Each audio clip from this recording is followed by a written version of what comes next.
And I'm going to do a little countdown. 5, 4, 3, 2, 1. Hey, everybody, welcome to the pre-show for Sword Coast Chronicles, session 62. The music you are hearing is from Pipe Dream Hits. Find them over at pipedreamhits.com. It is music by streamers for streamers. You can use Pipe Dream Hits on your live streams, your TikTok videos, your YouTube videos, your Instagram reels, whatever it is the cool kids are doing these days, and you will not get copyright strikes on them.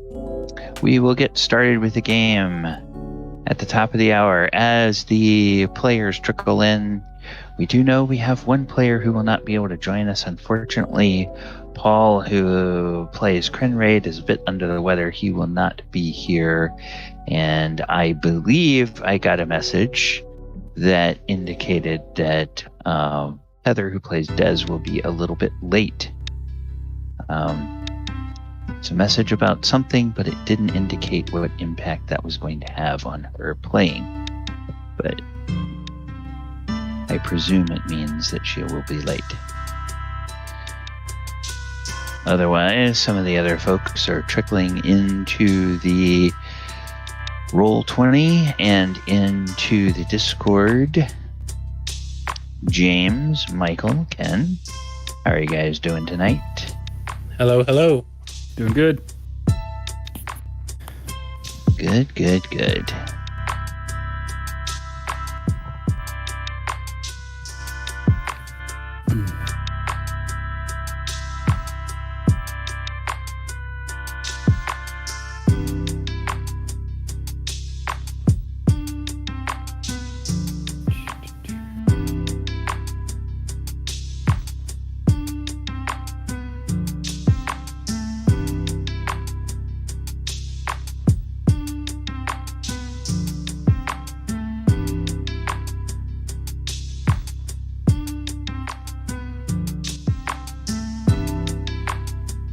Hope everybody's had a good week so far.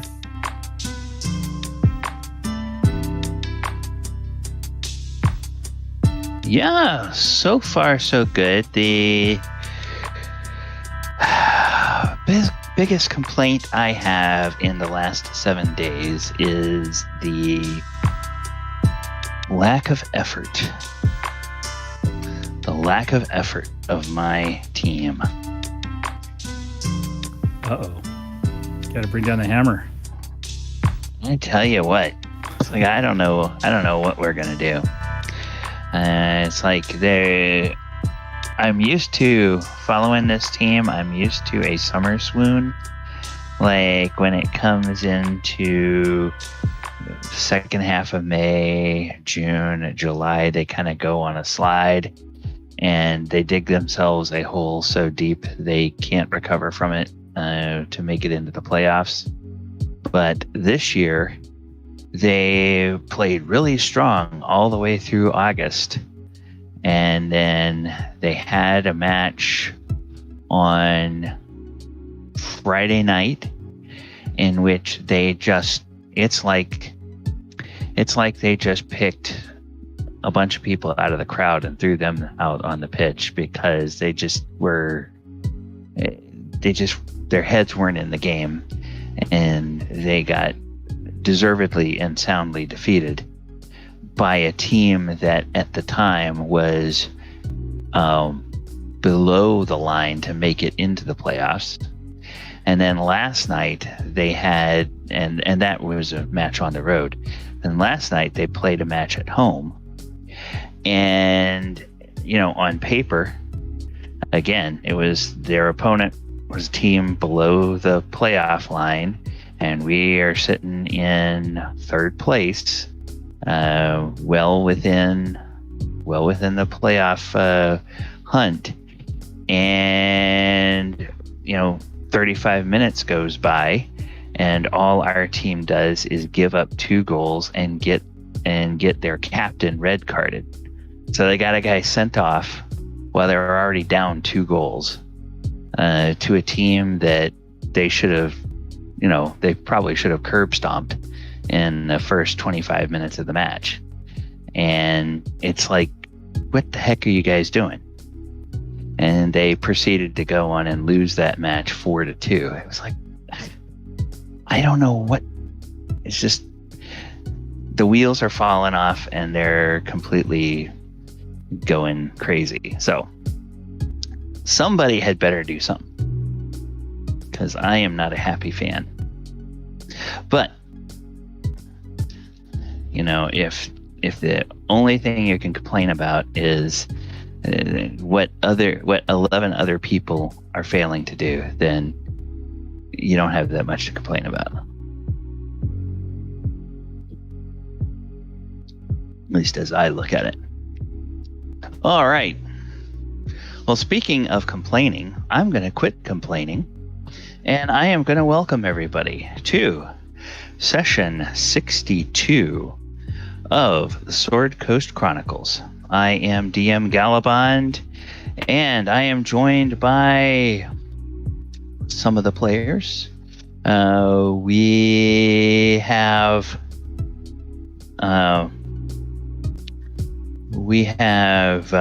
several of our players online. We have a couple of other players that are on the way. We do have one player who is sadly not going to be able to join us tonight because he is under the weather. So, Paul, we hope you get to feeling better soon. And last time, the party was in the town of Yartar. It's a river town in the Sword Coast. And in this river town in Sword Coast, they started their day at the Fat Dragon Inn, where they had a nice breakfast. And then they wandered around the town doing some shopping and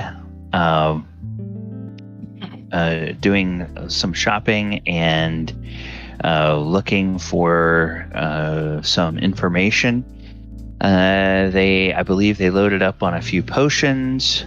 They got skunked in trying to find some magic items, because this is the kind of town where you will basically find magic items that have been pawned because people need money to pay off gambling debts, but it's not really a big enough place where they have anybody that will make magic items. It's not like a Waterdeep or a Baldur's Gate or something like that, where you can just go into ye old magic shop and buy magic items.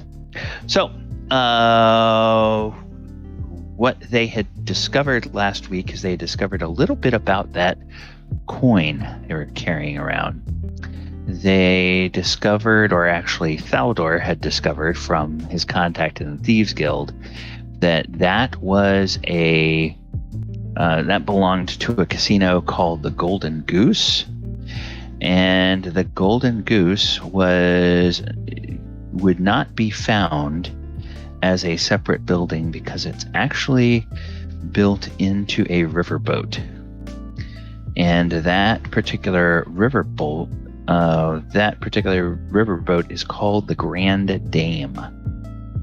And the Grand Dame pulls out every evening after dark and does an overnight cruise up the river and then back down the river, and docks in the morning. And the people who have, the crew who is hired for the voyage, as well as the passengers who gamble, they wind up disembarking every morning.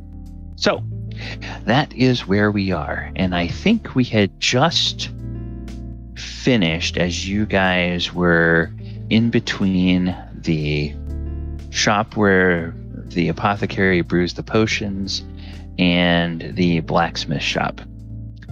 You are in the streets of Yartar. What would you like to do? I have a question for you, Golly. Sure. So eventually when we get to the gambling boat, can I actually do some gambling? Can you do some gambling?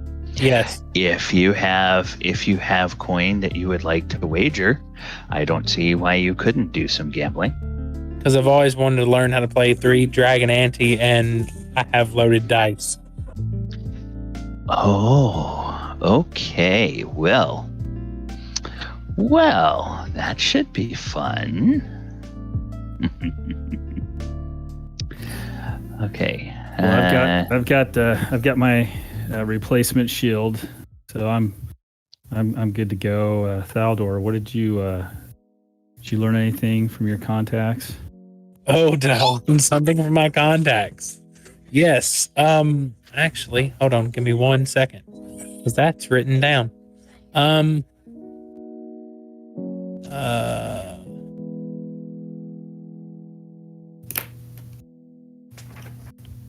Yes, hold on. Sorry about that, because of my push to talk button, it wants to type. Yes. So I learned that we are looking the coin, with the golden goose on it, right? Or the goose on it. Yeah. Is actually from the boat, the Grand Dame that's on the river, and it goes up the river and then comes back. Thank you.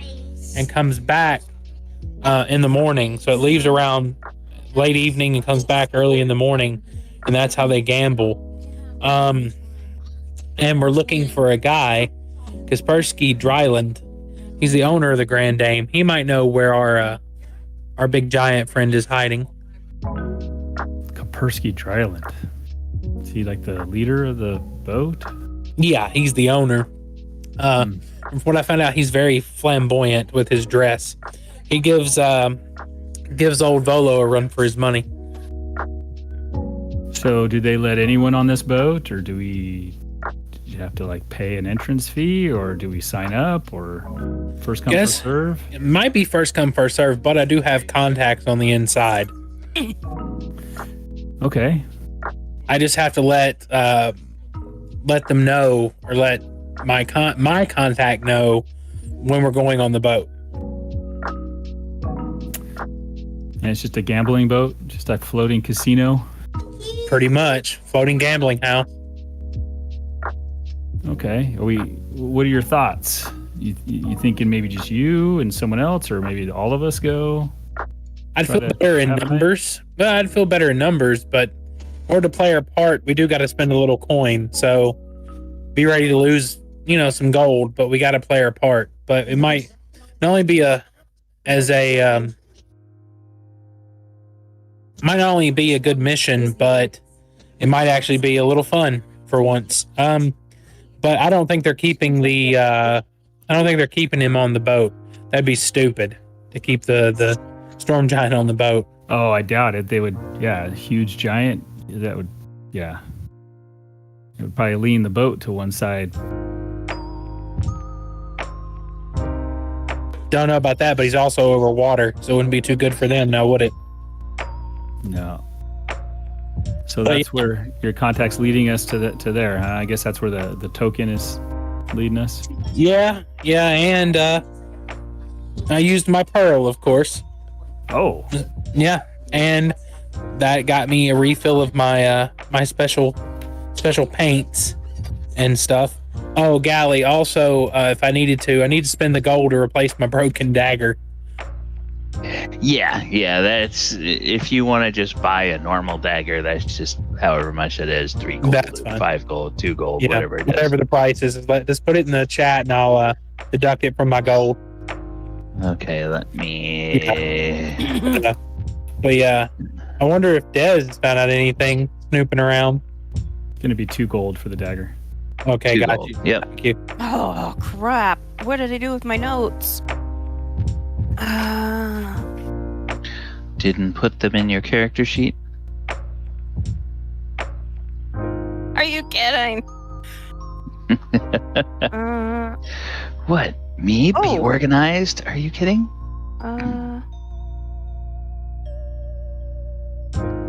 Is the name Lord Caspian Dryland? Yep. Jasper Dryland. That's Okay, Yeah. I have my notes. we were just talking about him.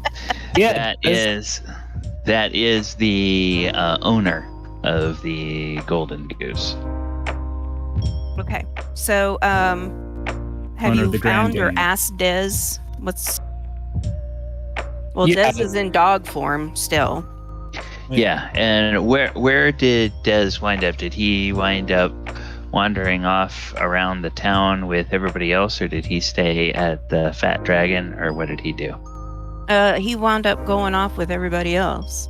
Okay, so there would be ample opportunities for Dez at some point to try to maybe step away from the other characters, go around the side of a building, and then become a furbulg again if that was what he wanted to do, and then walk back out around the building.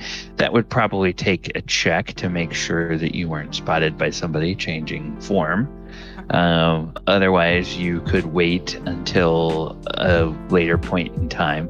Not telling you what you have to do, but giving you Well, the options thing of what is you if can I- do. If I remember correctly, if I change back to Furbulg, I've pretty much ended this spell. How long does your spell last? An hour? No, it lasts. I am so sorry. I'm not with it tonight. My brain is already in fast forward mode for going to my parents tomorrow. So,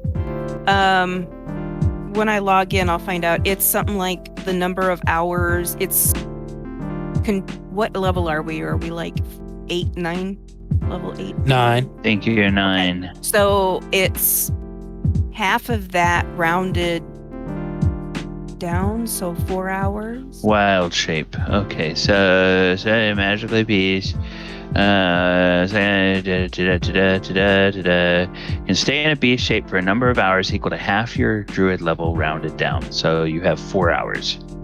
You then revert to your normal form unless you expend another use of the feature. Yeah. So And then how many how many wild shapes do you get? day 2. You get 2 per day. Okay. 8 hours. So, Des, we meet you back at the hotel. Well, the dog is with you. So the Yeah, the dog is with Oh, yeah. Actually, I just the can't- dog is not with Thaldor. The dog is with the rest of them Yeah. until Thaldor catches up to everybody else. Yeah, I catch Oh, up to You Mulek. guys, Oh, can okay. either do, you guys can either do if somebody has like speech. I'm Oh. just tripping right over my tongue. Yeah. I can talk with animals. Yeah, talk with animals. He can then tell you that way what he Yeah. heard about. So if Lord I Caspian. did I notice you? I probably would have noticed you in the Yeah, room, you noticed walk that I over had there. gone wandering So around you're still with us. So I'll go Yeah. ahead and I'll reach into the bag of holding, grasp the stone speaker crystal, and use it to use 2 charges to speak with animals. And I'll to Des to see what did you gather and any he looked up at you and he gather starts any info? wagging his tail. And blah, blah, blah, blah. Basically, he tells you that the people, the workers from the boat from the night before, said that Lord Caspian, Dryland, Casper Dryland. Casper. Caspier. Caspier, Dryland. Okay. One of the people had seen him on deck yesterday. He was at the railing and he was holding his head, claimed his bad headache, and then nobody had seen him for the rest of the time on the boat. So that's what he had heard one of the men say, was that it seemed out of the ordinary for him. Okay. Basically, it wasn't normal. And then they didn't see him after that. So Okay. Hey, Thaldor. Yo. You know this Caspier, this captain of this Grand Dame, apparently Des overheard some workers talking about how they saw him the other night out, not feeling too well with a headache, and apparently he went inside and they didn't see him for the rest of the trip. And well, just out of character, Des didn't say he went inside. Oh, well, he somehow went wasn't somewhere. seen after that for the rest of the night. He wasn't seen. Well, he wasn't seen, so I'm assuming maybe he went back to his room or something. But something out of character had occurred with him. So yeah. Just I think he lives on the boat. I don't think he really comes off of it very often. But I take a gold coin, I twirl it through my fingers, I flip it over at Falliger. Falliger, you up for some games, buddy?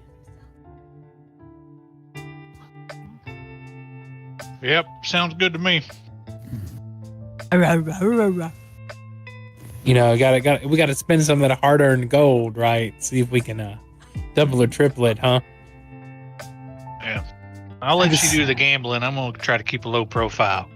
Oh, you got to spend a little coin there, Falliger. You can't, we're going on a gambling dog.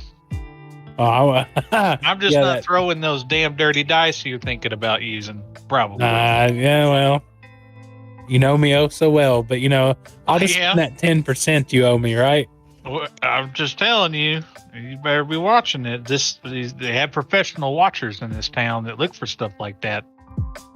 Yeah. I think I might try to play fair until they start trying to whip me. Then I might whip them out. I'll play it by ear. Hey, Theodore, what time does the boat leave? Like when do people start getting on this boat? Galley, isn't it evening? Like they leave at dusk and come back at dawn type thing? No. At sundown, the people who are, or I think an hour before sundown, the people who are showing up to be crew for the evening arrive on the docks for inspection. And then there's always more people that show up than they need. And some of the officers of the boat will select the people that they want to go as crew for the night. And when I say crew, it's like there's dedicated crew that actually operate the boat. And these are people who are doing things like they're dealing at the casino, or they're acting as musicians, or they're acting as private entertainers, in air quotes, for the high rolling patrons, companions, perhaps, if you will, for the high rolling patrons. And those are the temporary crew that get hired every night. The passengers will show up an hour after sunset, and then shortly thereafter the boat will disembark and head out for its nightly cruise. And then at dawn the boat will return to the docks at Yartar. Gotcha. So Falliger. So about an hour after sunset is when passengers load onto the boat. But I have to let my contact at the guild know in advance when we're planning to go. At least I'd say a day. Let them know. She said by noon on the day you plan to go. But if you want to give them a full day's notice, that's I'm just thinking we actually get a good night's rest for once, because Lord knows we've needed it. But as I'm telling them this in character, Lord knows. The gods know we need a good night's rest. It's been a long time since we slept in a good bed and had a good meal and actually didn't have to worry about looking over our necks, for an evening. And then I let my contact know by noon the day we want to go on the boat, and then I'll have us an inn when we're on the boat.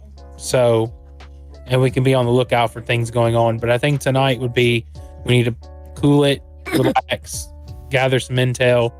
We've done gathered intel, go over what we know, put our heads together, and get some rest. Well, since we're going to spend an extra night, I paid for what? 5 nights, 3 nights for the Yeah, room. you paid 5 nights for the room. I paid for 5 nights. We can at least use it a couple nights. I reached out to my contact in Neverwinter, and he's given me a name. Hey, Falliger, do you know where the infamous Raven is located in this town? That's a very good question. Voice of the universe. Yes. The infamous Raven is a casino here in town, and it's a casino that includes both the traditional casino area, also includes a gentleman's club area, and then it includes an area where there's usually visiting musical performers. You know about it because when the big important touring bards would come through Yartar while you were here, the infamous Raven is often where they would play when they were in town. Now, according to Mulek's contact, there is a house bard who normally performs there, and that is somebody that they told him about. Yeah, that I haven't told them about yet. Yep. Okay. But yeah, you know where the infamous Raven is. Yeah, I sure do. I'll take you boys to it if you want. Yeah, there's a bard there that may have some knowledge related to our giant friends. A bard, you say, huh? Yeah, bard. Her name's Wyndvere. You ever heard of that name? You come across her in your circle, friends? I don't know. What do you think, DM? Would I have heard that name?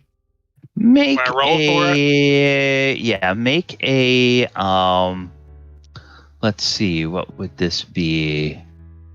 Make a this is an urban environment, so it'd be urban type of knowledge. Make a survival check. It's kind of an urban survival check. Okay. Natural 20. She's an X. All right, got it. Okay. Oh. 16.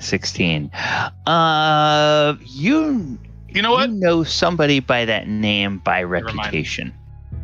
You know somebody by that name by reputation. You don't know her personally, but you heard that she was a kind of a young up and coming bard when you were running around performing here. It's possible that she might have attended one of your shows and might have seen you perform, but you heard about her, but before you ever had a chance to go see her perform, stuff went down and you had to get out of town. Hey, but this is her neck of the stomping grounds per se, or no? Yeah, because she's apparently been here. She was here at the time you were here, and she's still here now, so she's a local. Yeah, Mulek, I know who you're talking about. Oh, you say it as if it's a bad thing. Well, that depends if she remembers me or not. Oh. Do you need to disguise yourself? You don't want her to know. Nah, just don't be name dropping me. All right. We'll see what happens. Well, all I know is she plays the lute and the lyre, and my contact says that she's his contact, and she might have some knowledge regarding giants, and the goings on of giants. So she might be able to help put some of these missing pieces together for us. Well, I think it's a good idea. Maybe that's do they serve food at this infamous Raven, or is it just music? Do we need to go somewhere else for dinner before we head over tonight to check it out? Oh no, they have a full kitchen there. It's a casino inn or resort, they would call it, and the couple of different nightclubs. They serve pretty nice food, upscale food there, steaks and other kind of, popular things amongst the more wealthy. They have to keep and attract clientele. All right. Sounds good to me. How about you guys? I'm down to drop a few coin. Might be fun to play a game or two. I'm thinking of leaving my shield garden in our room for the next couple days. Wouldn't be a bad idea. Might make people feel a little bit uncomfortable if he follows me around everywhere I go. Yeah, it seems to bring a lot of attention.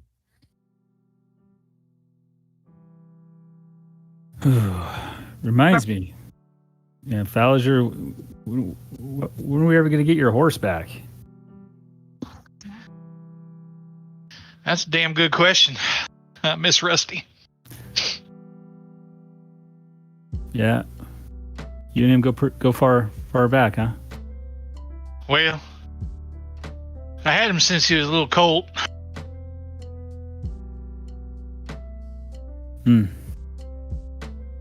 I'm not much of an animal person. I joke. He's probably one of the best stallions / war horses I've ever trained. Yeah, He's a big boy. Yeah, he was. Yeah, I'll have to check on that sometime when we get some free time. I know he went off with some trustworthy people, so I'm sure they're taking good care of him.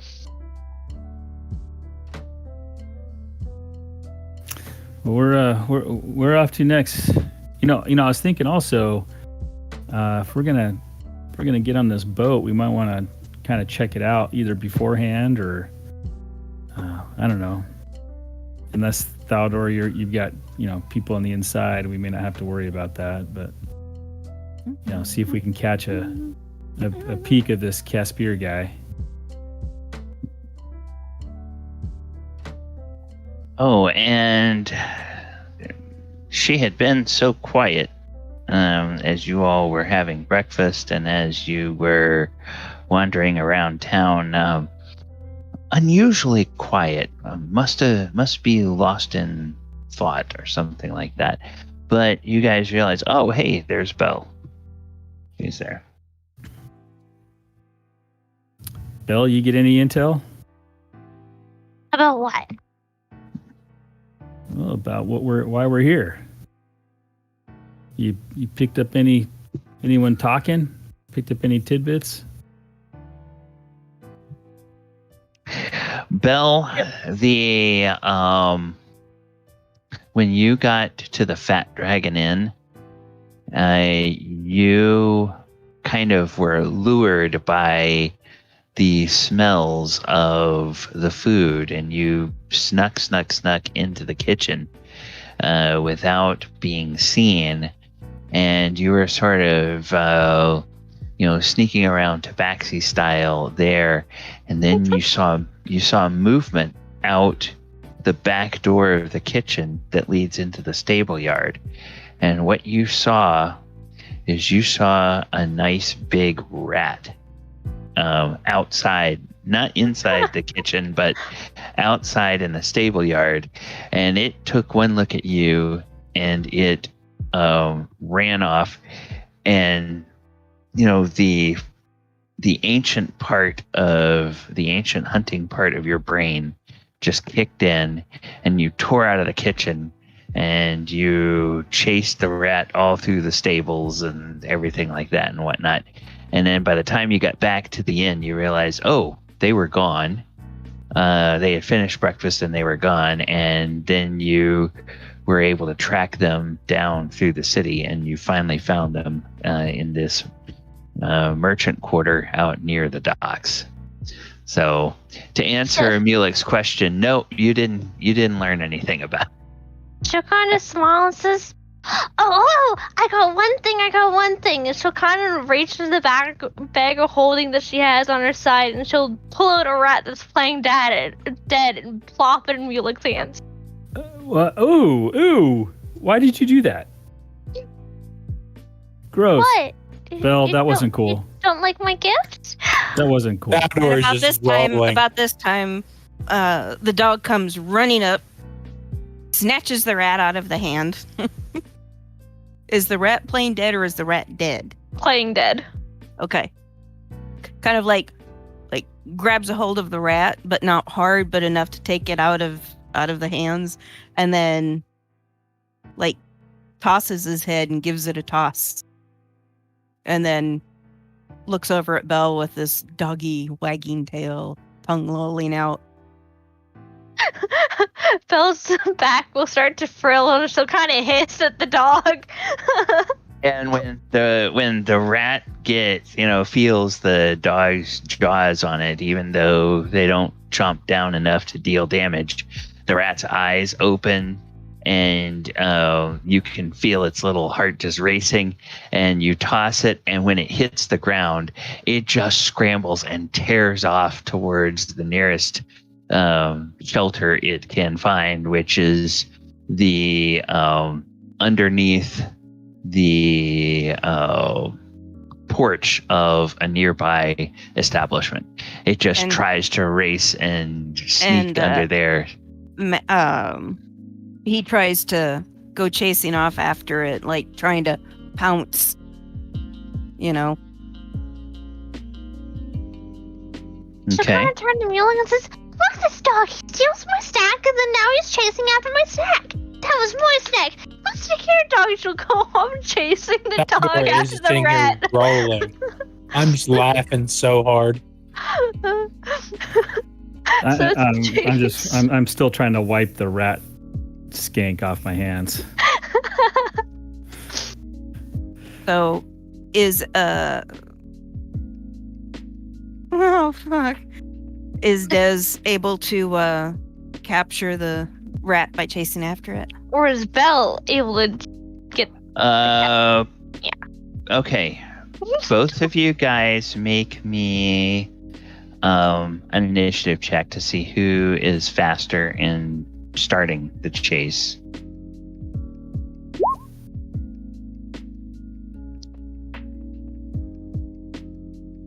Just Okay, slow on the so uptake. yep. Okay, so Ivy is able to move faster, and then Ivy, go ahead and make me an unarmed attack roll. You should have on your character sheet like a line item for unarmed attack. Just go ahead and make an unarmed attack. Okay, 17. Yeah, with a 17, you wind up pouncing on this rat.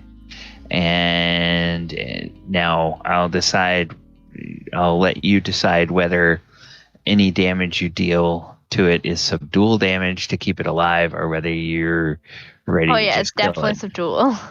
Okay, all right. You deal subdual damage to it, but we'll just say that you've kind of got it trapped now, and it's gonna try to squirm out of your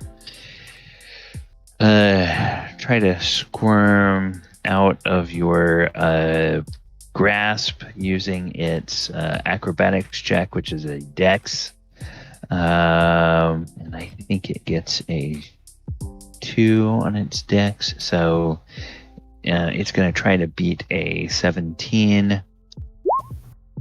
Oh, it just matches. So it's able to squirm out and resume its run towards the deck.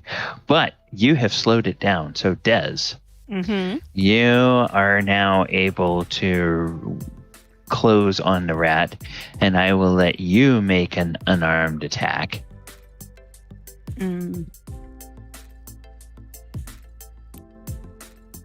Sorry. You should I don't have on have- your character Mm-mm. on your character sheet. There should be a line item for unarmed attack. Nope. Okay, just make a d20 with your strength bonus, but without your proficiency bonus. Okay. So whatever your strength bonus is, d20 plus that. 16. Okay. Yeah, you managed to whap down on the rat. Now, normally you would do, if you're normally you would do 1 point of damage plus your strength bonus damage to the thing, which would be 3 total damage. Would you like that to be lethal or subdual damage on the rat? Do I have a clue that she was saying that it was her snack, right? Well, yes, but she was keeping it alive. And clearly when she just attacked it now, she didn't, it's not like Gotcha. got bloody gashes or anything on it. So Okay. So he'll do the same. Okay. Hey, Galabond, I think my unarmed strike adds my proficiency. And I think Well, are you Bells did too. It added her proficiency. Okay. But are you proficient with unarmed? No, it's my strength plus my proficiency. It says you're proficient with unarmed strike. Oh, okay. All right. Well, then, what's your proficiency bonus? It doesn't matter. You hit anyway. She hit anyway, so she still would have hit. Proficiency bonus is 4. Yeah. Okay. So that would have been, instead of a 16, it would have been a 20. So yeah, 3 points of damage. Subdual. After this poor rat takes 9 points of subdual damage, it just sort of rolls and comes to a stop in the dirt of the street, and it's just sort of laying there. Both Dez and Bell can tell that it's breathing shallowly, but it's not moving anymore. It's like it's apparently knocked out. It's playing dead again. If Des will allow her, Belle would just go and try and pick it up. I just Meanwhile- shake my head. Meanwhile, Des had picked up a paw and was like tap tap tap tap tap tap tap tap. Yeah, the dog is just poking at it, and the tabaxi comes along and picks it up and throws it back in the bag of holding. And then she'll go over. She'll go over to Faliger and says, "You want to cook it? It'll be yummy. It's very, very fat. It could be like the good old times, right?" She'll kind of be holding it right by the middle back of the shoulder blades, and have it dangling, kind of dancing in her hand. Well, I'm really proud that you caught it. But if you eat that, I'm going to lose respect for you. Why? Because the dog took it from me. She'll kind of snarl her nose, but she won't hiss this time because dog Meanwhile, helped her Des get barks. He pulls a Barks at really her. big piece of beef jerky out of his bag. Would you rather have that rat or this beef jerky? Look at the beef jerky. She'll look up at Paladin. She'll look over to Thalador. Hey, And she kind of throws it at Thalador and then grabs the jerky and just stops nomming on it. Thaldor quickly grabs his dagger, throws it in the air at the rat before it hits the ground. Okay, He's gonna kill go a ahead. rat. Go ahead and make your attack roll. I surely will. because she'll probably know what he's planning on doing. Can he get advantage on it? Nah, hold on. Trying to think. I don't have. I gotta equip the dagger. Hold on.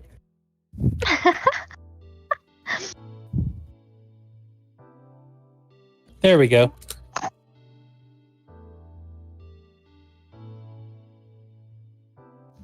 Okay, I'm not seeing it. 11. Oh, there we go. Yeah.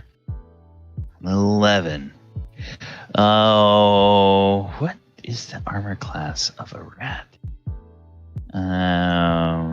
Let me take a look. It's not going to be much more than 11, if it is much more than 11. Armor class 10. Okay. I Yeah. hit it. Yay. Hit it. You obliterate this poor thing. You obliterate it. The 6 damage. Your dagger blade. Well, I'm not going to tell you. You tell me. How does your dagger blade kill this rat? The poor innocent rat. As I'm watching it come through the air, I time it just right to throw it, to pin it to the ground and split it in half. Okay. Well, I walk over, pick my blade up, wipe it on my boot, and put it back in my sheath. and somebody walking by on the street says, "That's well done. There's too many of those damned rats here in town anyway." Yeah, one less rat, right? Yes. Disgusting creatures. And so, all right, Saldor, you have a message there. Okay. And then I need I will to probably slowly come into the realization. Where's Des? And she'll kind of be looking around, and then she'll kind of think of the dog for a moment. Is there anything, like, on dog form Des that kind of points out, oh, that actually might be Des? So, like, if you have feathers in a braid in your hair, would it, like, translate over to a dog? Thank you, DM. You're welcome. So, do you think that Belle would be able to somehow realize it's you? Probably, just because he was hanging out with the entire group. Fair. So after And she they don't came seem back to have a problem with him. Yeah, seeing the dog follow them around, she'll kind of think for a moment and says, That's the big dude, right? The big hairy one. She kind of like stare and then she'll look and says, "Can you give me a ride? I have my jerky, so I kind of want to eat it, but I don't want to like walk." Who are you saying this to? Des? Des is about dog. the size of a whippet/greyhound. Yeah, He's not so, a big dog. So as He's kind of like he kind of looks at you like, Yeah, as a tabaxi, greyhound would probably come up to maybe just above your knee. Oh, okay. Yeah, you would be much too large a creature to ride on this. Perhaps a halfling or a gnome might get away with riding on a dog that size, but even that would probably be a little bit big for a dog that size to carry. She would still probably ask to see if he would shapeshift into like another size dog or something like that, but after it just goes, she'll kind of like, fine. Useless dogs. She'll kind of like tear at the jerky a little bit more and just continue to walk. Are you wanting a piggyback ride, Bale? Don't gotta tell me twice. She'll kind of like just jump up and crawl up on to. Wait a minute. What? No, he's just trying to protest because he didn't ask you if you. But Is knowing Belle, she'll just easily just try and crawl up on Ballinger's shoulders and just sit there, eat her jerky like she normally does. She just assumed he was offering. Yep. Of course, why not? You know where we're going? As he's like carrying you, he's like looking up at you. When's the last time we had a big steak dinner? It was whenever I helped kill that antelope. And yeah. And then I cut it into little tiny thin pieces, and we could have had a steak. But then with the rest of the food that we fed the village, and the village was very happy. But then they were suspicious where the meat came from, and then then they didn't want to serve it because then I said I killed it, and then they wouldn't specify what it was because I wanted to say it was mystery meat. And then if it was mystery meat, then everyone would be delightful. But no, everyone turned disgusted. No. But of course, I ate it in front of people, and people just kicked me out and called me disgusting. And, Well, guess who's getting About a that steak time, dinner Des this kind evening? of puts his head on the ground and puts his paws over his ears and is like, like, make her stop.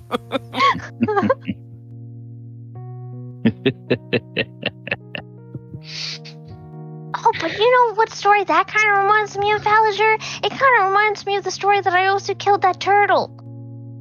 Damn, that turtle was really, really tough. But it made really good soup. I remember that night. You spent all day cooking that soup. It must have been some tender turtle.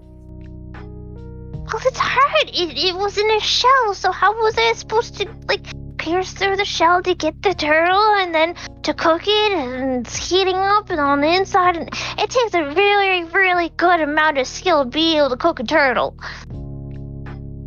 Yeah, turtles in a half And the shell dog soup. is making a gagging sound. She'll kind of smirk and says, yeah, that's what you get for taking my rat.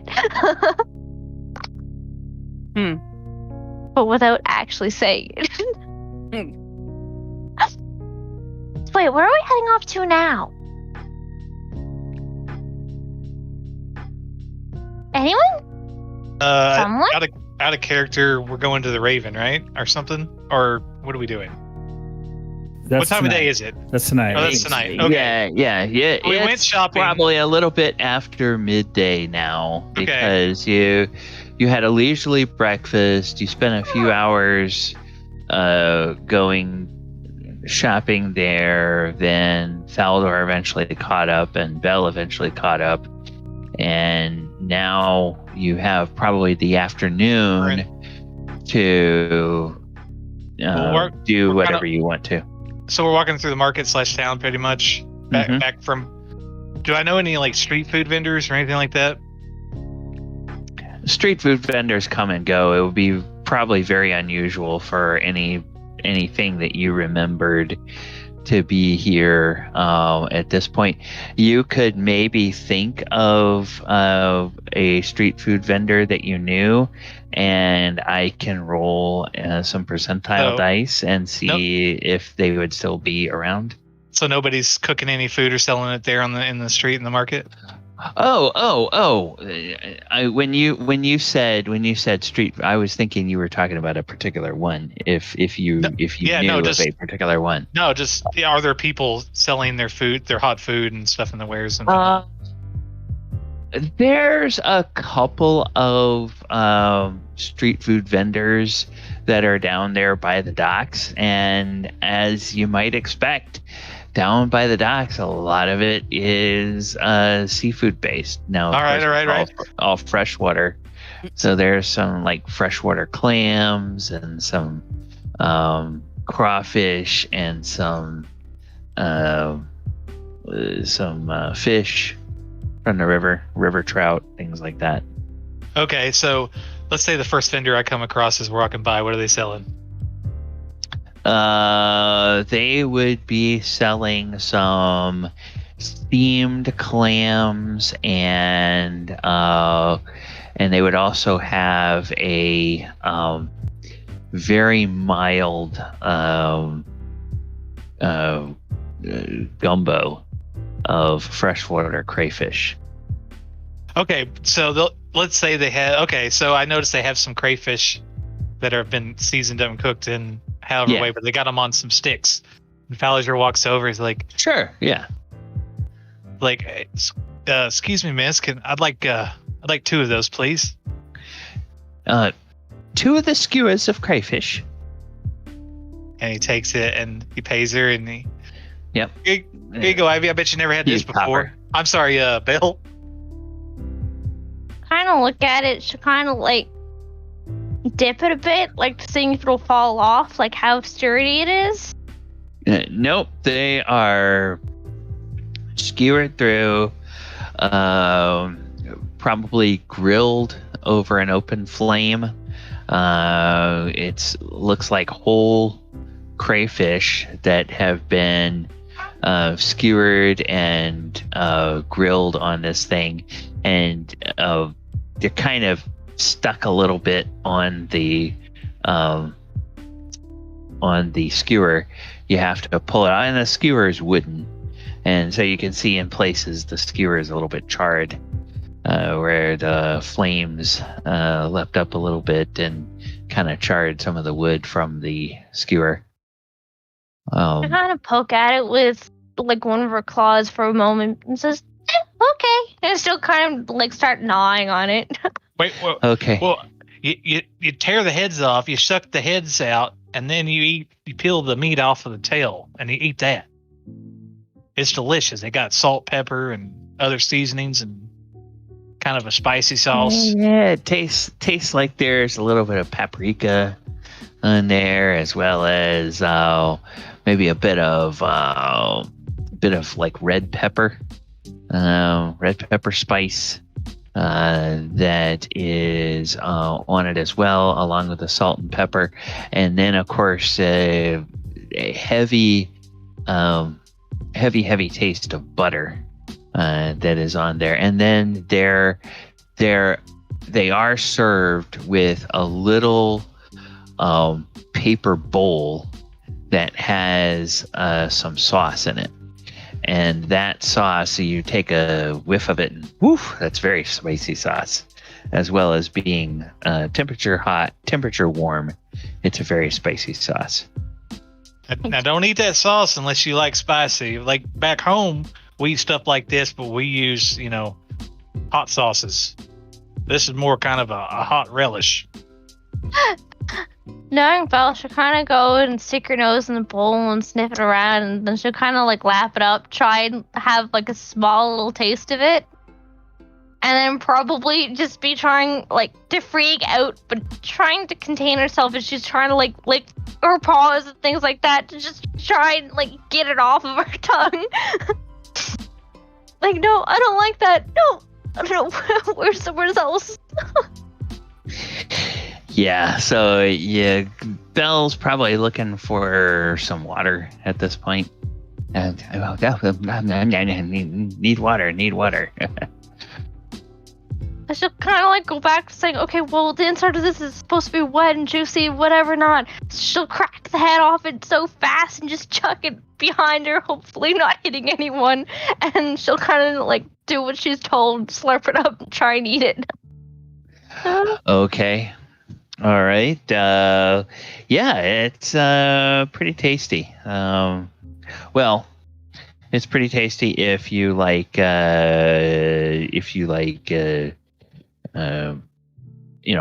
lobster or shrimp or something like that, because that's basically what it tastes like.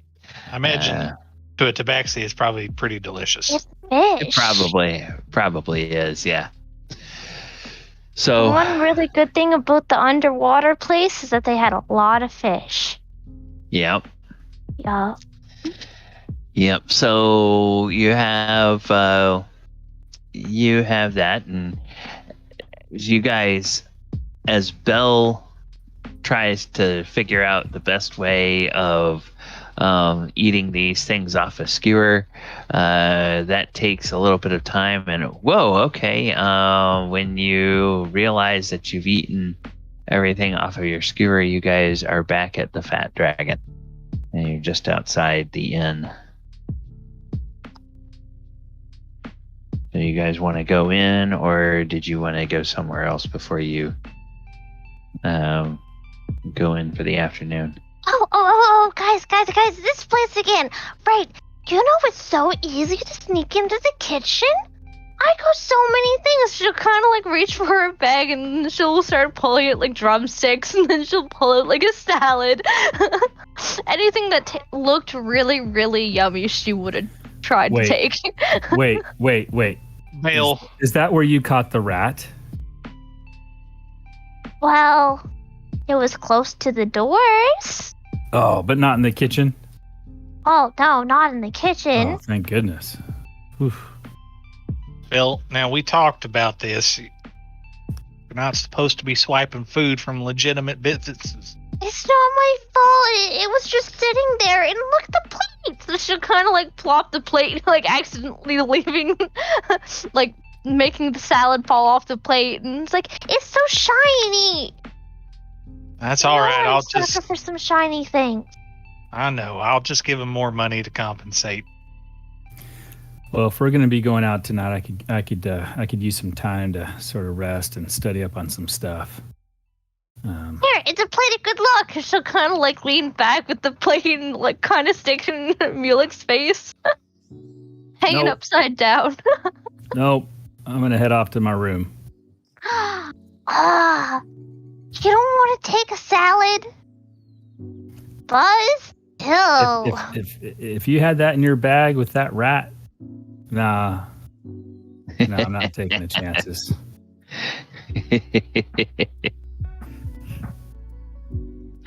All right. So, Mulek is off to his room. Thaldor, what are you gonna do?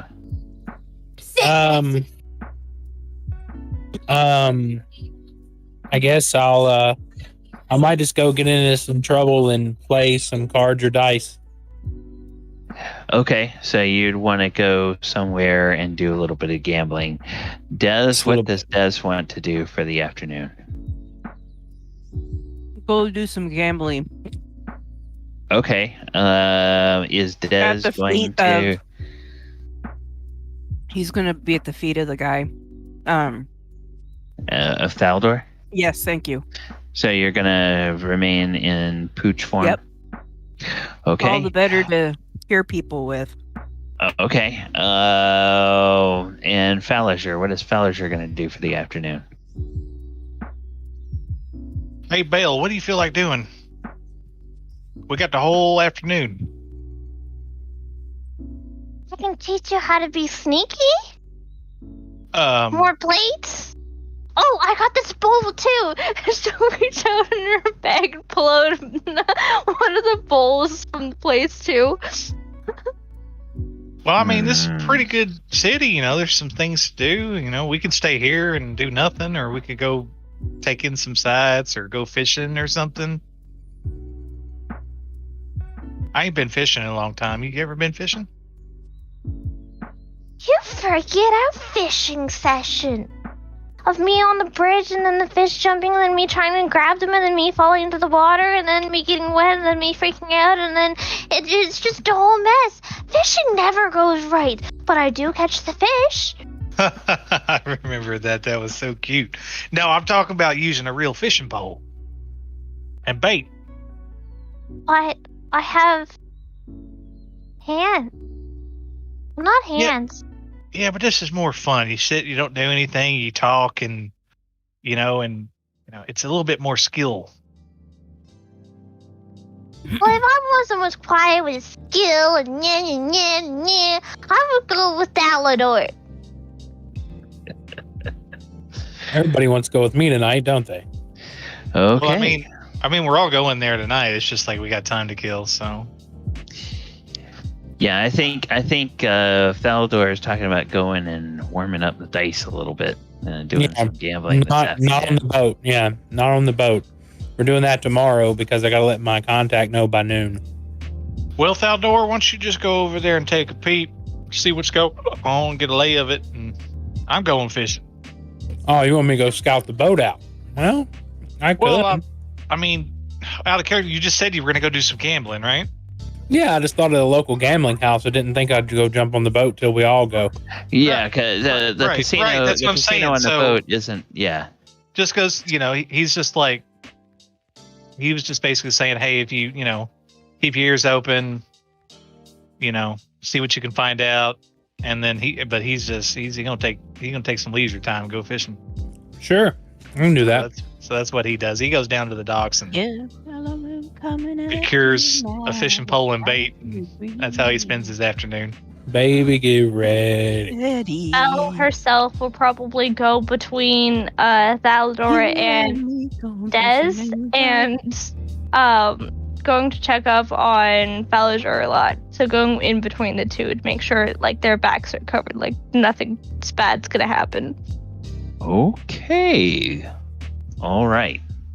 So, Mulek, we will check in with you in a little bit. Falador, are you going to kind of jury rig a fishing pole, or are you going to go rent one for the afternoon? A shop down by the.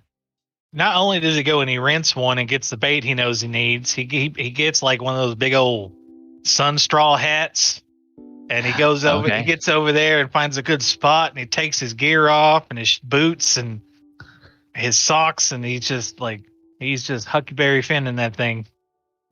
Okay, so you find a place a little bit. Oh, you gonna go like down on the docks, or are you gonna go a little bit away from the docks?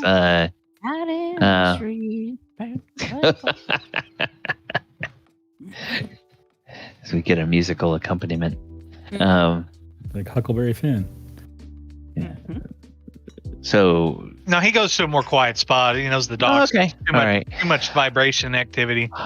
Okay, so you're looking for a place that's sunny or a place that's kind of in the shade?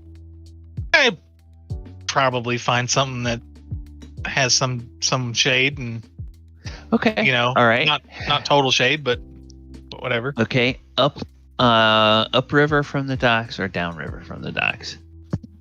Oh my lord! Does he know if it matters or not? It's player's preference. Well, I'm just asking, like out of character. Like, is there a benefit to going south or north? I don't know. It's all gonna be based on die rolls, whether you catch anything. So, okay. It's just kind of your preference whether you'd want to go upriver you know what? from the docks or downriver. He thinks he'd probably have better luck a little bit upstream. That way, okay, all right. Stuff falls off the docks and there's all the disruption in the water and stuff that spills and All right. You can avoid that by going upstream a little bit. Okay. Then Belle, we're gonna figure out in a few minutes what you learn from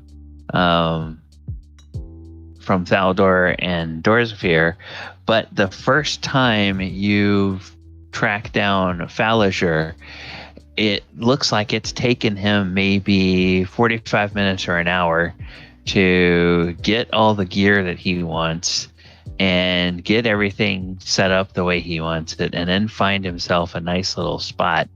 And then he's just sort of sitting down, and you see him. You use live bait, Falador, or you use? Oh yeah, live bait. Yeah, I guess. Yeah, you would. This is D&D. You would use live bait. So he's got himself like some nice big fat grubs, and he's taken this tiny little metal hook and he's sticking them through these grubs, and he's sitting there kind of got one eye kind of squinted closed and got the tip of his tongue hanging out between his teeth, and he's working on that there. Or a cigarette, yeah. Got a pipe in his mouth, just sort of a little smoke ring coming out of it every now and then. So that's what you see him doing, and it looks like he's just getting ready to cast his line for the first time. And we will find out if he catches anything after we go and we check in on Thaldor. So Thaldor, here's what we're going to do for gambling. And gambling is going to work the same whether you're in a casino or not. We're going to use the gambling rules that are in the DMG, and you can choose the one thing we're going to do is we're not going to make it take an entire week. Gotcha. Which is in the DMG, they say gambling is a downtime activity, and you have to devote a full week to it. We're not going to do that. We're gonna use the rules as written here, but we're going to just compress that time into however long.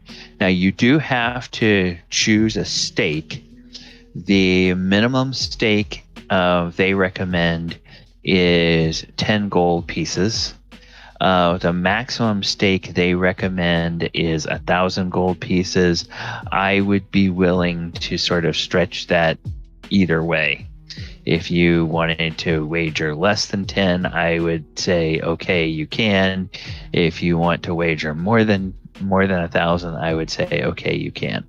But keep in mind that high stakes wagers are probably going to attract attention, and there might be consequences. Yeah, I was born at night, not last night. Okay, all right. All right, so what kind of stake would you be interested in for a little afternoon of gambling? I'd probably spend, sitting at the tables, between 100 to 200 gold. Okay, so let's start with 100. That's fine. All right, now you have to make a series of checks, and the DC for each check is determined at random. Nice. Based on the quality of competition that you run into. So I have to go over here, and I have to make a roll here. What are we playing? 3 Dragon Ante, or are we playing? It actually, it can be dice, it can be cards, whatever. It's the same. It's the same thing. There are extremely complicated rules of 3 Dragon Ante, Gotcha. and I don't want to spend like 2 hours. No, you're fine. Dissect what the rules are. You're fine, brother. No, that's fine. All right, so we'll go here. Oh wow. Okay, so you need to make a series of 3 checks, and each check is a different DC. So I know what the DC of your first check is. Okay. And this time you will need to make an insight check, which is based on your wisdom. So the insight check is based on how well you read the table. 24. Wow, okay. Did they bother 24. to stop him in regards to having a dog follow him into the casino?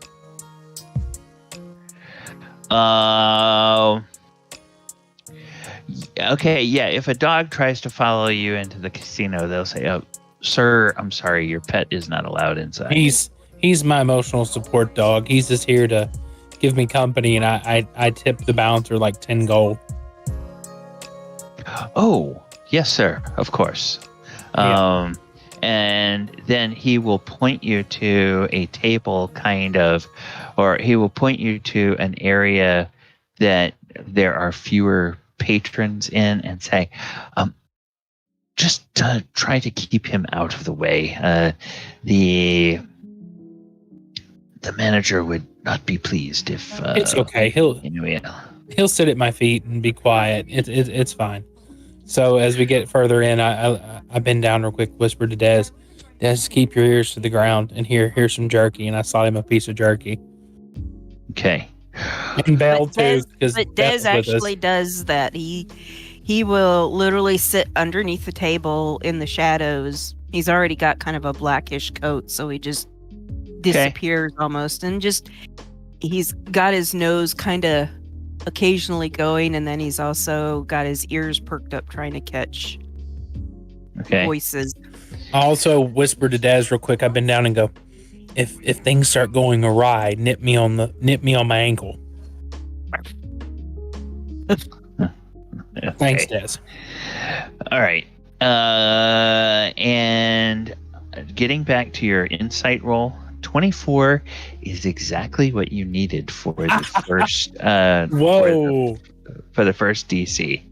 Like I said, it's random, and some of these can be high, and some of these might be pretty low. So that was just a total random. That's amazing. Okay, so now the next check that you need to make is a deception check, and this is sort of as you're getting into the game, your check to sort of lure your opponents into betting when they should not. Here we go.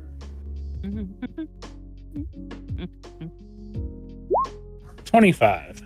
25. A 25 is a success. Okay. And then the last check that you need to make, I need to figure out what the DC on it is going to be. So let me go ahead and do that. The last check that you need to make is going to be an intimidation check. And this intimidation check is to sort of keep your opponents from bailing out of the game when you feel like you have them on the run and they're starting to sense, oh, maybe the game is going against me. Got you. This ain't my best, but we'll try.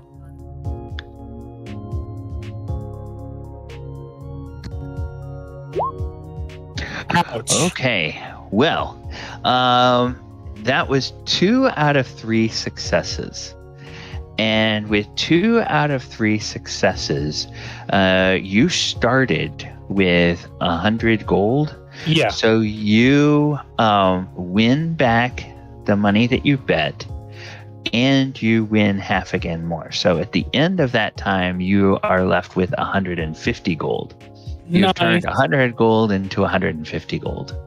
And that's, you spent maybe a couple of hours doing that.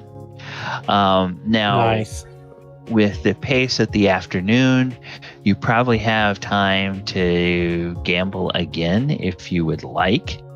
And otherwise, you could take your winnings and head back home. But before you decide what you are going to do, Des, make me a perception check. And as the hound we discovered last week, you get advantage on perception checks to hear things. So go ahead and make a perception check with advantage.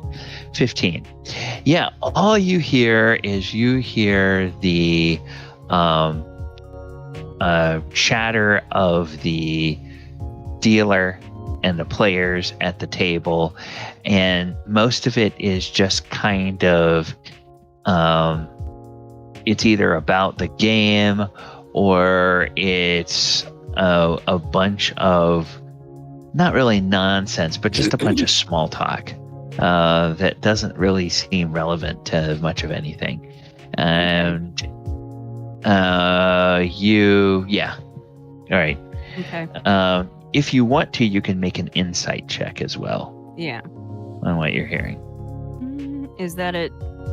That's not an advantage. That's not an advantage. Okay. It's just a normal insight check.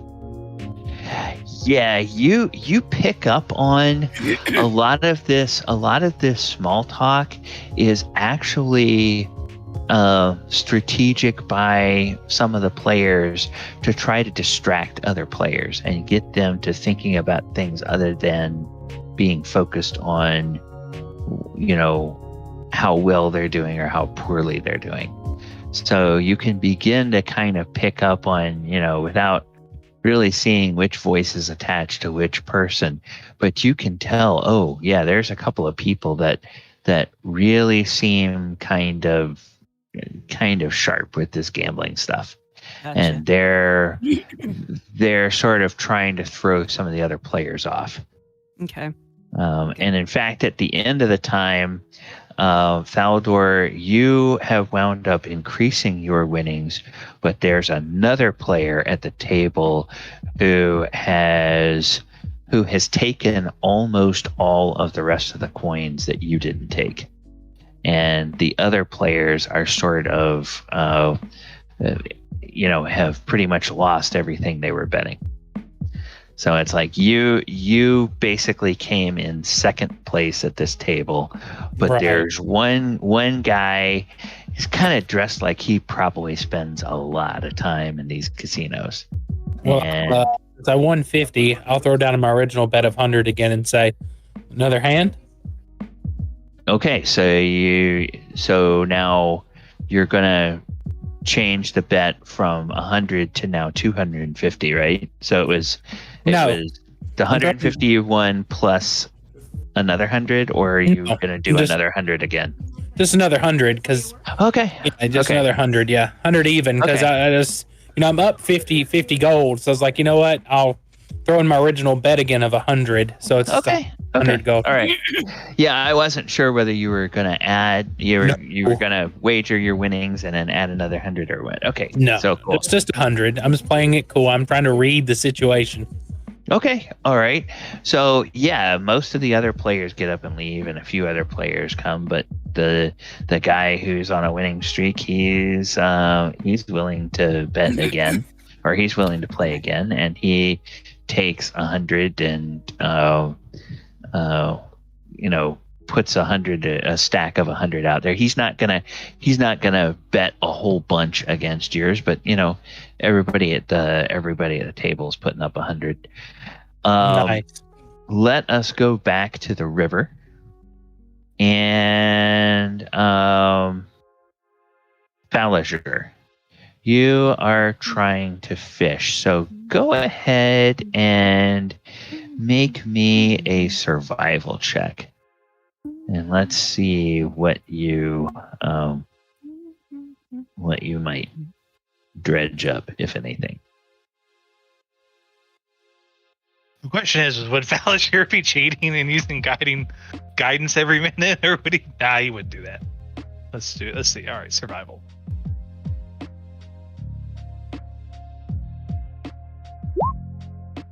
Wow. Okay.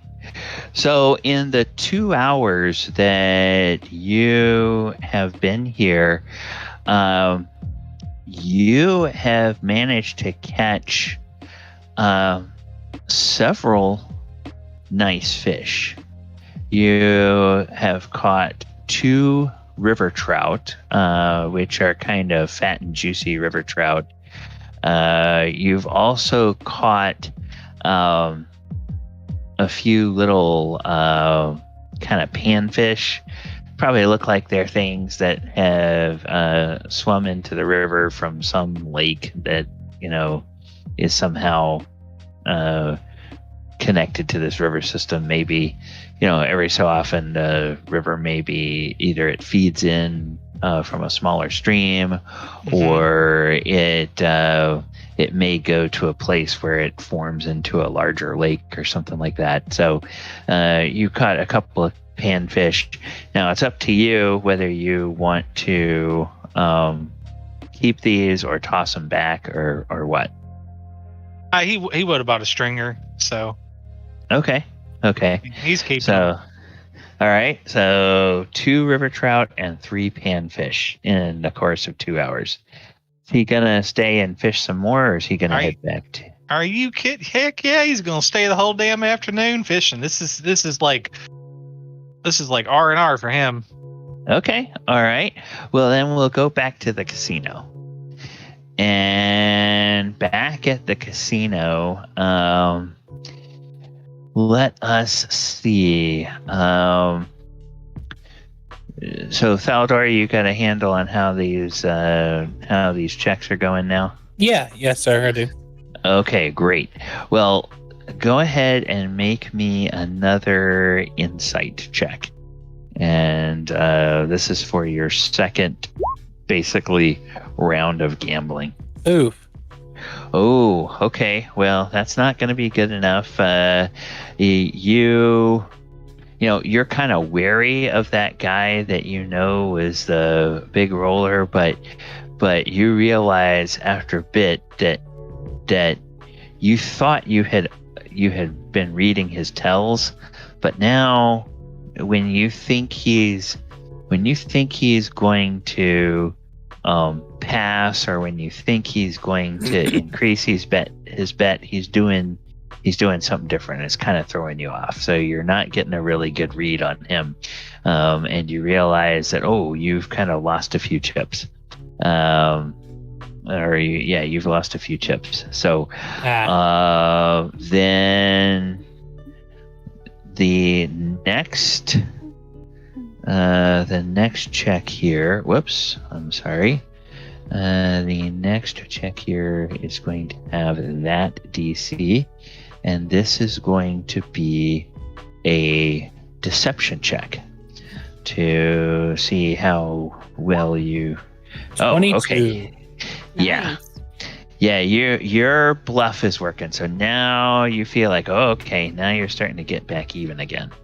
And things seem to be turning back in your favor after the next little while. And then we have the third check, which is going to be that, that's the DC. And this is going to be the intimidation check to keep the people that you're beating from leaving. Oh, goodness. Okay, well, that doesn't quite work. So at the end of this second 2-hour period, well, the good news is you haven't lost all of your 100 gold that you bet this time. Bad news is you did lose half of it. So you wind up breaking even after 4 hours. Yeah, you wind up breaking even after 4 hours of gambling. And what do you know? The guy that was the big winner the first time, he is the big winner this time. Although he hasn't won quite as much this second time as he has, there's another person that has come and has sat down, and he and that guy both have increased their money. You have lost half your money. Everybody else, seems to have lost everything that they sat down at a table with a couple hours ago. So the dealer is finished with their shift, and they announce that a new dealer will be along in a few minutes.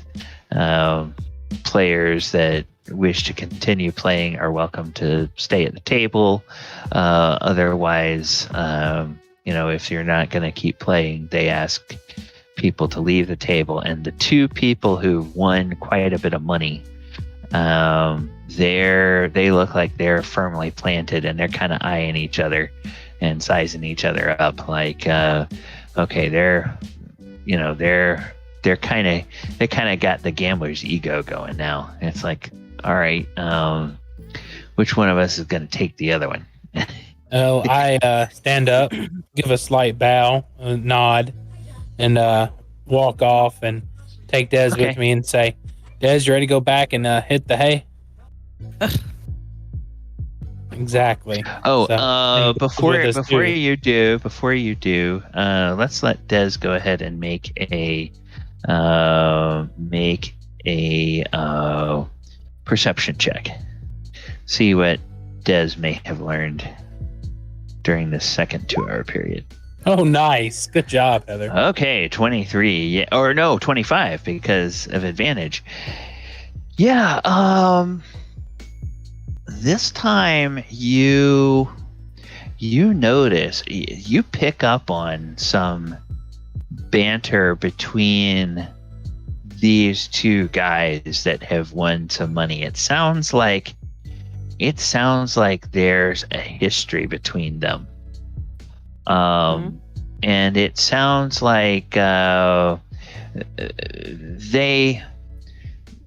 hide it well from the ears of a casual listener, but it seems like there's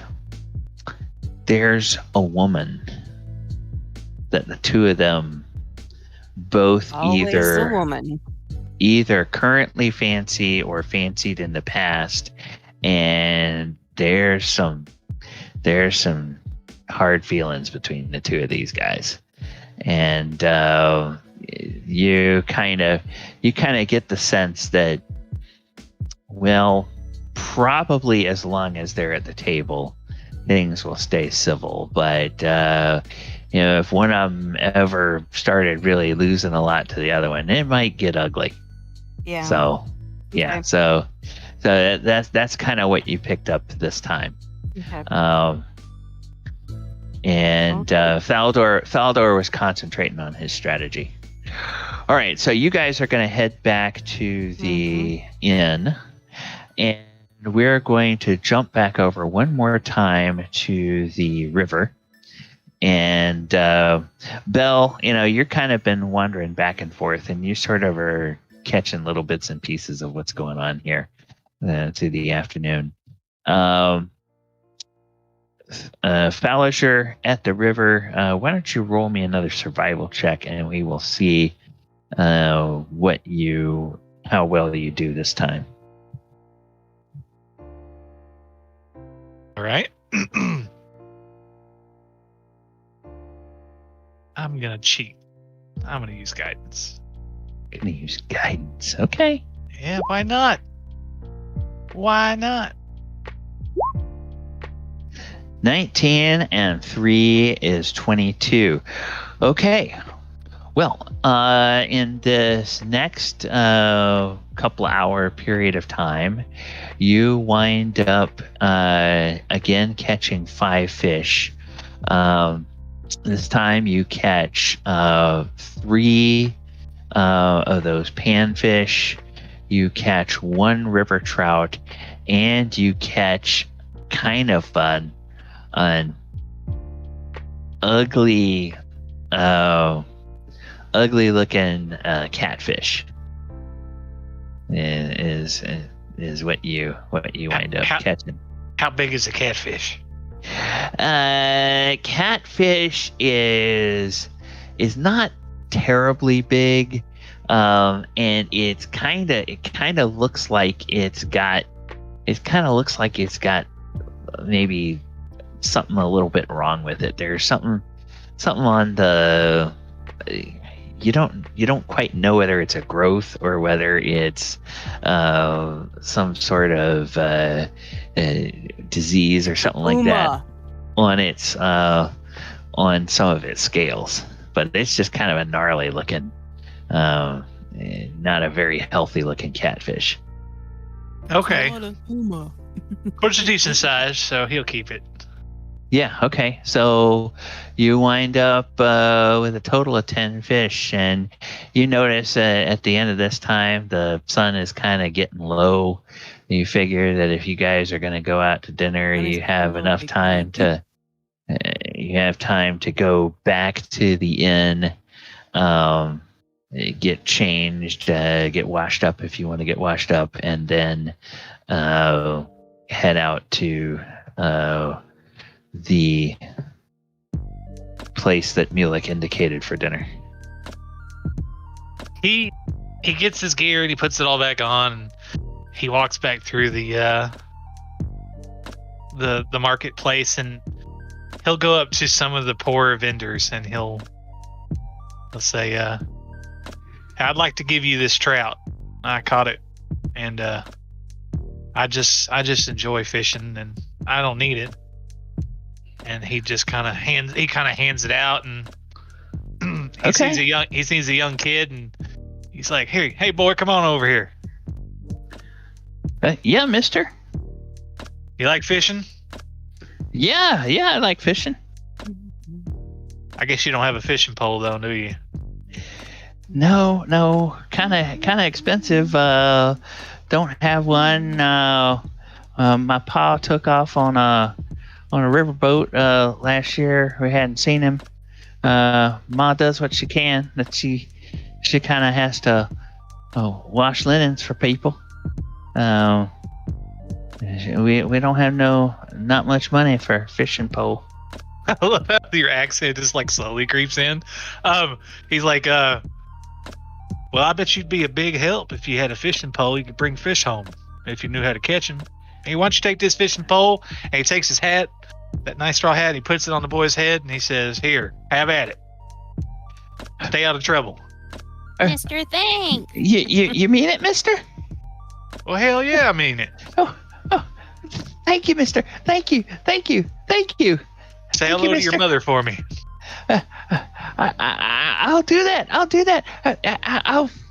I'll tell everybody about how nice you are. I'll never forget you.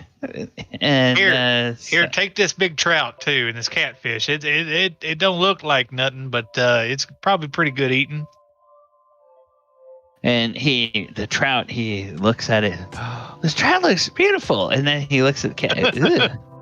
This cat. Well, I'll give the catfish to the dog. I know the dog will like it.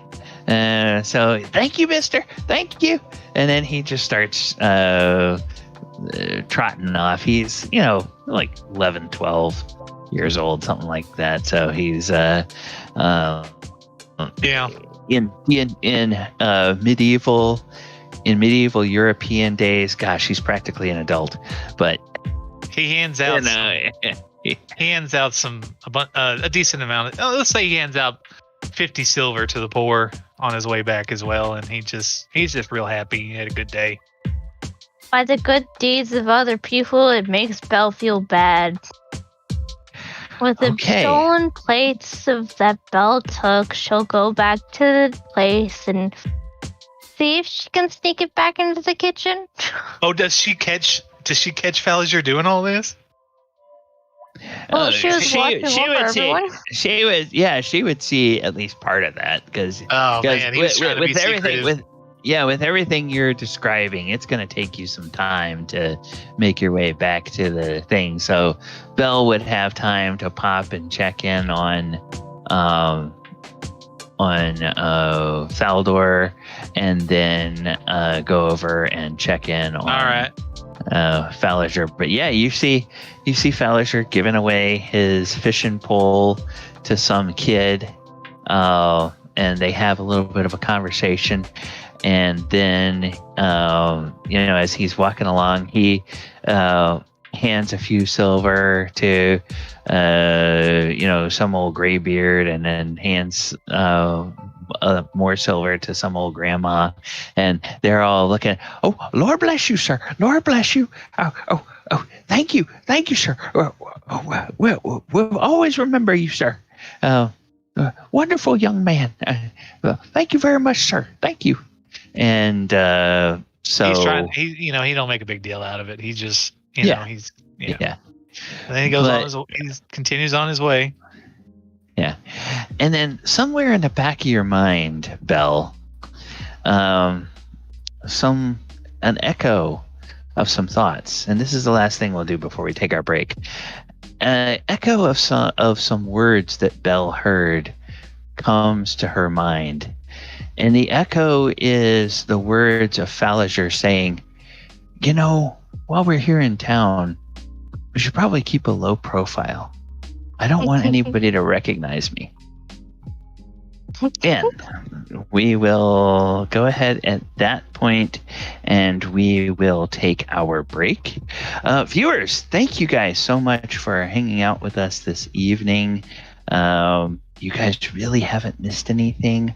I realized a few minutes ago we were still on the opening slate, but we've just been on the RP slate all evening, so you haven't missed any of our battle mats or anything like that, because there hasn't been any tactical maps that we've been on. I am going to bring the music back up a little bit, and I am going to set the timer. We're going to take a break of about 10 minutes or so. We will be back for the second part of our session.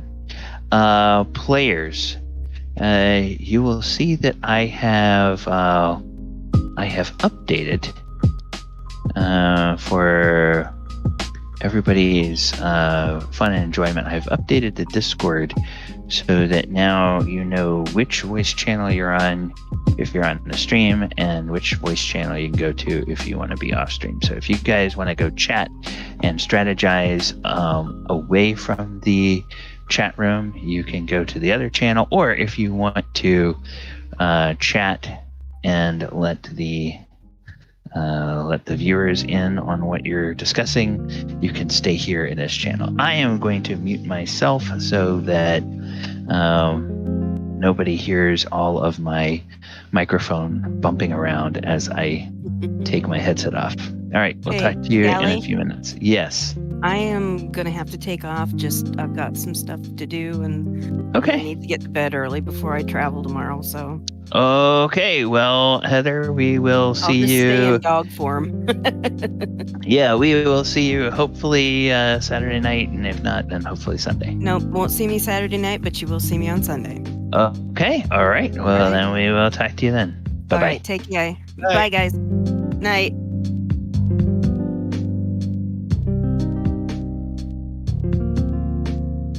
Someone pop up here.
Sorry about that, James. He was just having a bad day. Oh no, it's fine. Somebody violated my HIPAA rights. Basically, it cost me like a $5,500 a month job. Yeah. No, I realized you guys were like kind of having kind of personal conversation. I was like, oh, I'll just go back. No, it's fine, brother. Well, you could have jumped in. I would have liked your opinion, honestly. Yeah. When's Galley supposed to be back? In like 4 minutes? I think he's already back.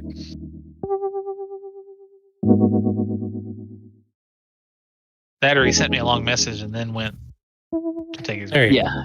Yeah, I'm back. I'm smart, but the drinking catfish is amazing. Yeah, I don't get it. That's crazy. Yeah, we got about 2 minutes. Do we have everybody? Oh, we have everybody. So I guess we can go ahead and resume the session a little early if everyone is back. So let me go ahead and move us back over to the slate, and I will bring the music back down.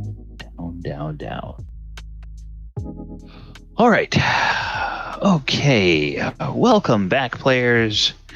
Thank you guys in the chat room for hanging out with us this evening.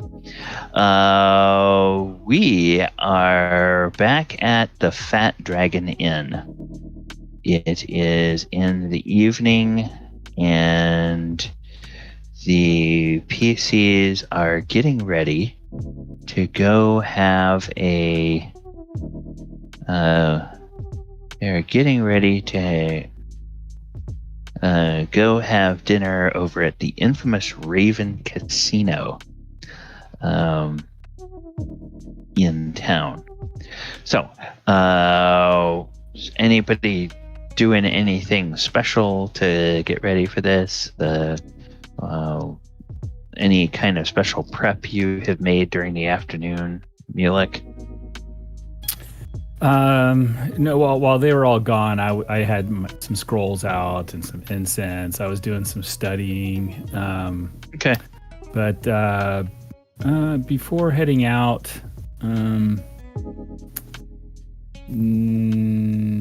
yeah, I will. I'll go ahead and before we leave. Let me see here. Make sure. It's 1 hour. No, I'll hold. So I'm not gonna do anything.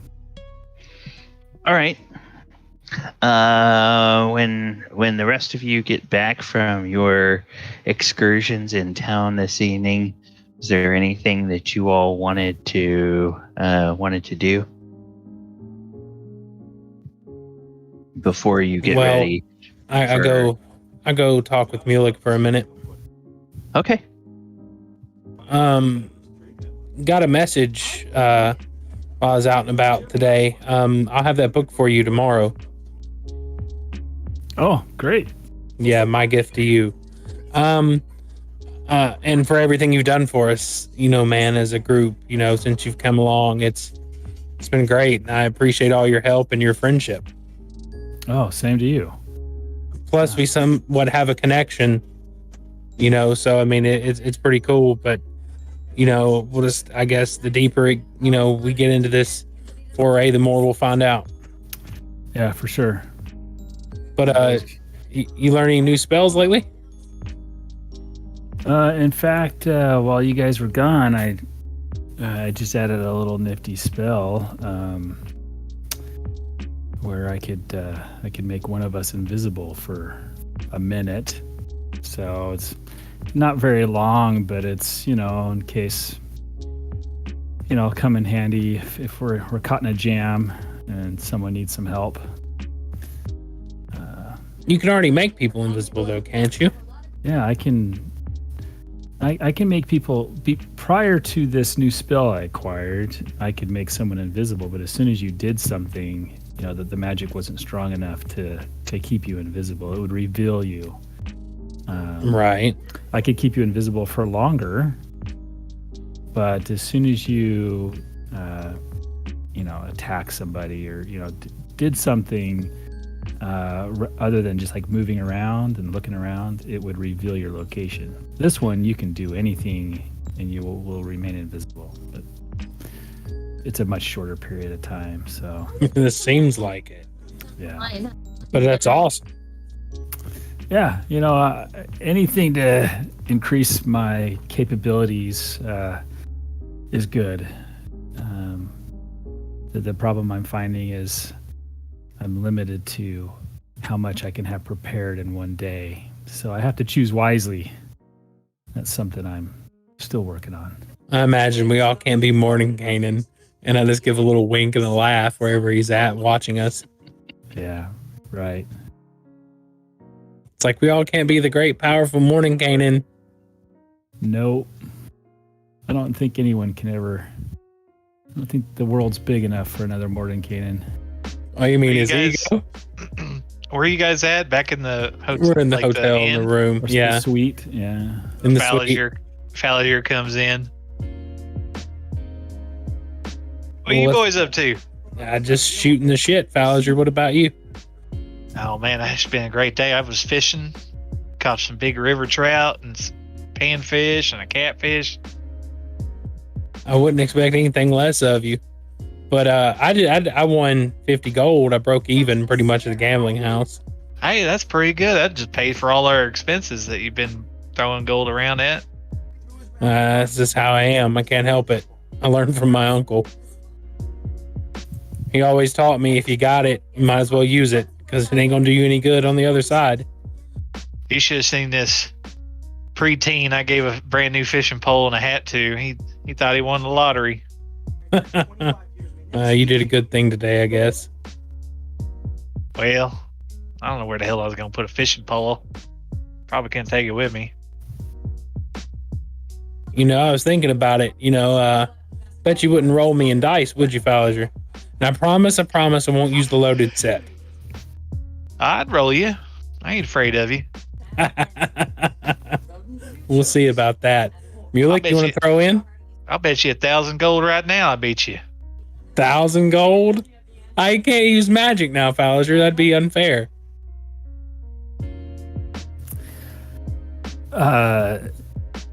Yeah, no, I'm not betting no 1,000 gold. No Come way. on now, Falliger. Let's not go that deep. I know we got some deep pockets.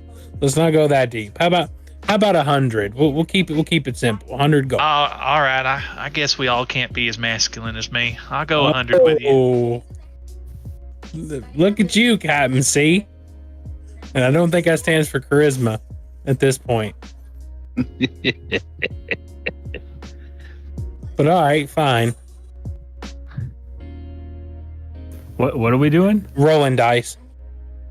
Us, like all three of us? Yeah, we're shooting dice, 100 gold apiece. Right. Is it the same gambling rules? The insight and deception, intimidation? It's gonna be the same rules. Okay. And now, do you guys want to do this here, kind of in your suite? Oh, in the suite. Just as a for fun against each other, or do you want to do this at the casino tables? It's just us. We're three. doing it here Okay. just to kill some time until we need Kill to some go, which time, isn't yeah. that long, I imagine. Okay, so then instead of having a DC, I'm just gonna say that the highest roll. No, have a DC. That's fine. Well, because It's just us three. Yeah. it's just you three. There's not There's no a mystical force of the universe that will take all of your gold if you guys all fail. True. So that's why it doesn't make sense to put you up against a DC. Oh, okay. I just So- figured it'd be more It's fair roll. that way. So, all right, everybody can go ahead and roll me an insight check. Don't mind if I do. I feel very lucky here. I'm not. Insight's been one of the. Oh, wow. Oh, we tied. Okay, so first roll is a tie. All right, He's gonna do that shit. You can't cheat. Come on now. You think we can't see you doing it? He got it. We wouldn't probably see Chronal Shift. oh my goodness. He didn't. Okay. Well, I'll go with that. That's some slick Okay. shit, James. You know that's I awesome. would have gambled 100 gold if my my wisdom is not that great. There we go. Okay, all right. So now we see never bet against a wizard at dice. All right. So good ones. Then the next roll is a deception check for all three of you. So roll one Jesus. goes to Mulek. What, Deception. we all rolled deception. Yeah. Yep. Everybody roll deception. Suck. So bad. You're not. -2. Okay. Oh. So I love how one, minus Oh two no! I got better than a plus 20. 9. How did yeah. that? Oh. One went to Mulek, one went to Faerun. Even with And- that 20? Goodness. It's a skill check. Yeah. Yeah, It's a it's skill true. check. Skill So, check. and then everybody Plus needs 12. to roll an intimidation check. So, I'm so screwed. Intimidation? Don't mind if I do. 4. Oh, that was so close. okay. So, Ken wins 2. Mulek wins 1.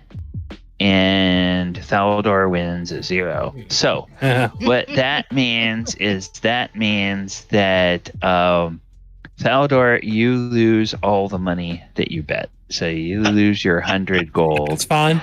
That's fine. And Mulek, you wind up losing half of your gold because you had one success or one victory. And wait a minute. Yeah. Yeah, that was one. I had one. And yeah. you had one victory, and so you're down to 50 gold. And then that means that the balance of it, so you win back your 100 Faerun, and you get 150 from the other two. So you wind up with 250 gold. Well, 150 profit. Yeah. Yeah, 150 profit is what you wind up with. Good going. I have -2 on 2 of those rolls, so that was pretty dumb of me to. That was actually pretty good. You did really well. Yeah, Well, yeah. Well, anytime you boys want to roll again, you just come on back here. You know what, Faerun? I'll take you up on that. Just me and you. How about that? 200 No. gold. 200 gold. No, I don't bet nothing for 5. You want to go 5? I mean, yeah, it's just not worth my time unless I, have a Fine. real opportunity to Fine. lose something. Then okay, then. You want to lose? Put your gold where your mouth is. Let's go, Bard. Go for it. You roll first. All right, so we're back to an insight check. So you two guys roll an insight check. There you go. Come on. Damn it. Oh, so Faerun wins the first roll. Then just got there's +8, +12, +8. there. Yeah, I mean, bards are kind of built for this kind of Damn. thing. That's a bad roll for me. Here, Yeah. he kind of taunts. He's like, hell, I'll roll this time. I won't even look. Everybody, go ahead and roll the. Oh my goodness.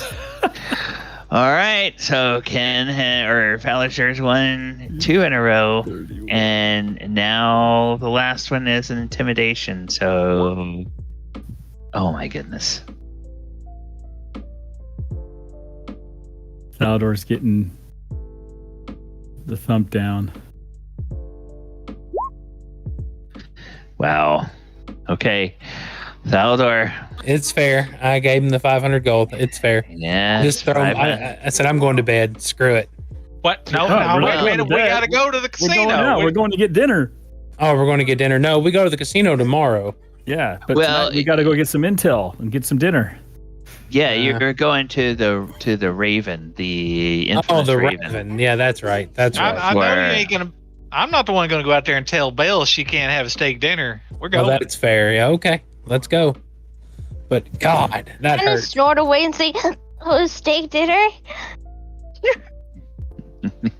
Be glad I had some money, but that hurt.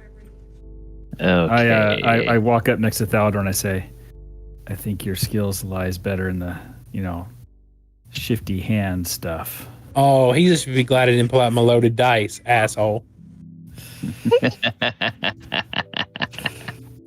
He should be glad. I was being honest. For once. Oh, that's the fastest 650 gold that Falazir's ever made. It's okay. I look over at him and I do go up and hug him around the neck and say, when we get done with this, we'll have more gold than that. So I'm not really worried about the 500. And I just slyly slide a coin in his pocket. He hugs you back. He says, I'm glad you're my friend, Baldor. You too, Mulek. And he taps you on the shoulder. Yeah, we make a great team. Well, that's somewhere. I feel like we all just kind of slowly look at Belle while she's like half sleeping. Yeah. Don't say anything. All right. Dinner's on you, Mr. Winter. All right. So you guys head off to the. Gosh, I have to keep looking at this. The Raven? The infamous Raven. The infamous Raven. Okay. You all head off to the infamous Raven. And you get there, and the place is a very, very posh looking sort of casino. There is there are a couple of very well dressed but very tough looking guys at the door, and the doors are these kind of wooden doors where they have gone to the trouble of putting leather and kind of padded leather on the outside covering of the doors, and it's got these big wrought iron handles on the doors, and so these guys are standing there, and as you get close, you see there's a short line of people waiting to get in, and as they're going in, these gentlemen standing at the door are doing some kind of little inspection on everybody that is walking into the place. And as you get closer, this doesn't take a perception check or anything. You realize that what they are doing is they are just asking people to show them their coin purse. And by show them their coin purse, that means opening it, and they're just kind of looking inside, and they're not taking anything out of the coin purse, but it's like they're just verifying that before people come into this place that they kind of have the means to actually be here. So it's this kind of a casino where it's like, yeah, if you don't have enough gold, we don't want you in our establishment. And they don't make any bones about it. But you guys all come up, and they you can hear them as you get closer. The entry fee, it's not a fee because they don't take any money from you, but they just verify that you have at least 50 gold on you if you want to enter. All right, I show them mine. I got plenty. Okay. Yep. They say, "Thank you, sir. Enjoy your evening." And Falazir, they want to just peek at your coin purse. Show 'em plenty Okay. of gold. All right. They wave you in. Belle, they want to have a look at your coin purse. They see a lot of shinies. They have a wonderful evening, ma'am. And they wave you in. And Thaldor? Yes, open my pouch. Okay. Welcome, sir. You folks enjoy your evening at the Raven. Is there anything that we can help you? Is there anything we can help you find this evening? We're just here for the entertainment and a good dinner. Oh, wonderful. Well, one of the guys will point down sort of a central corridor. As you get just before you get to the main casino, you will find on your right, the branch to the right leads to the steakhouse, and then about halfway down that corridor, again on the right, is the concert hall, and the Lady Wyndvere is playing the lute and the lyre tonight in the concert arena. She will be performing her first set in about 2 hours, and she will be playing until after midnight. Enjoy your stay.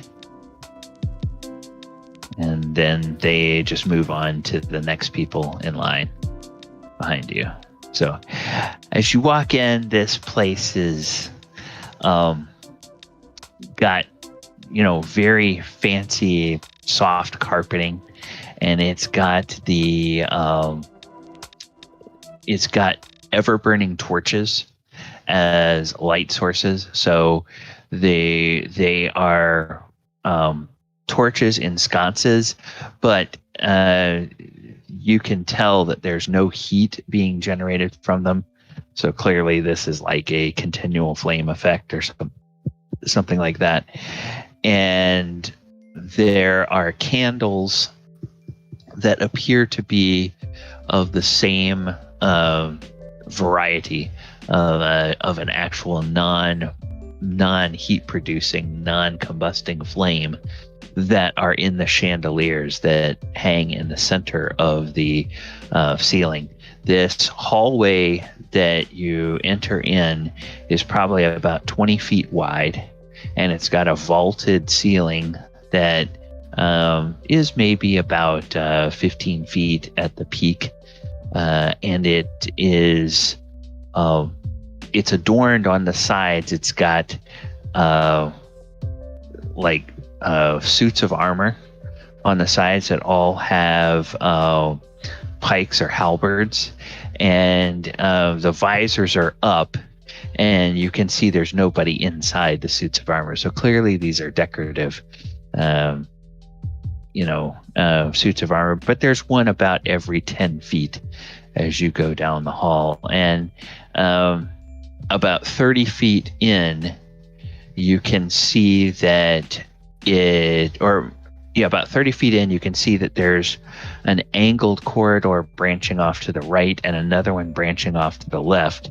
And about another 15 or 20 feet beyond that, it opens up into the main casino.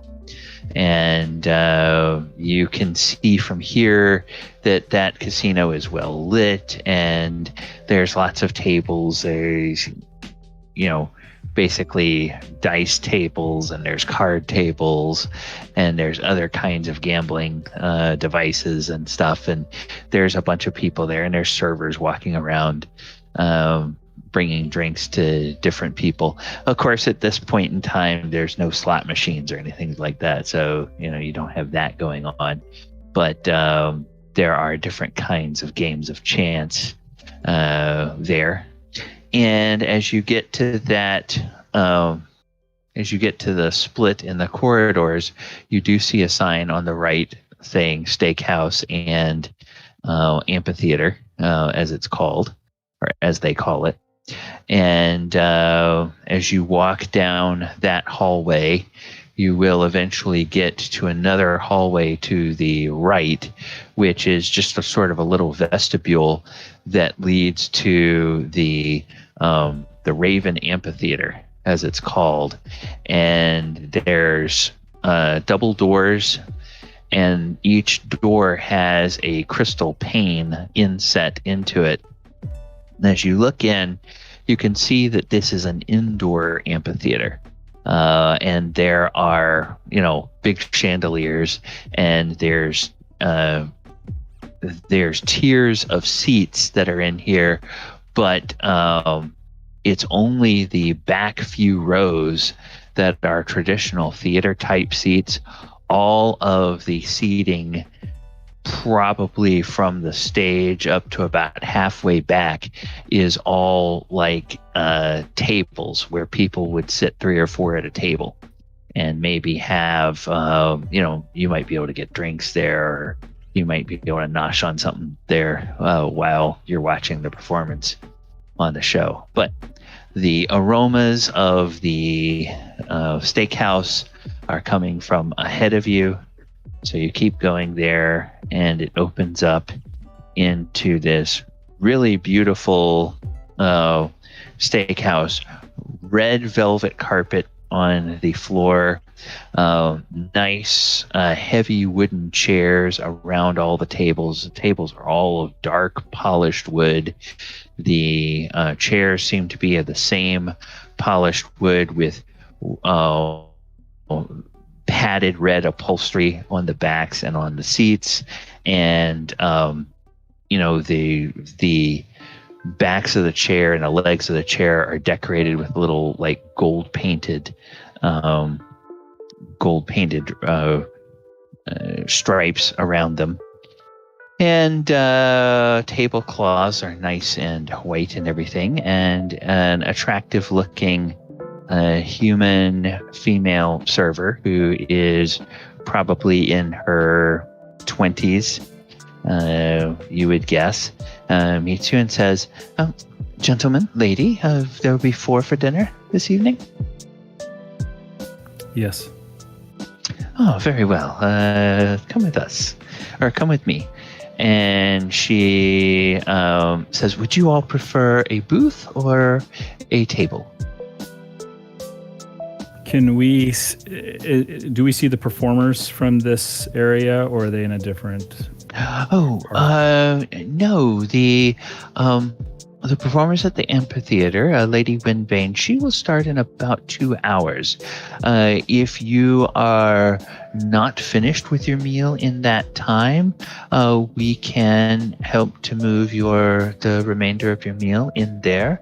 Otherwise, if you want to take your dessert or your after dessert drinks, you may go and watch the performance there.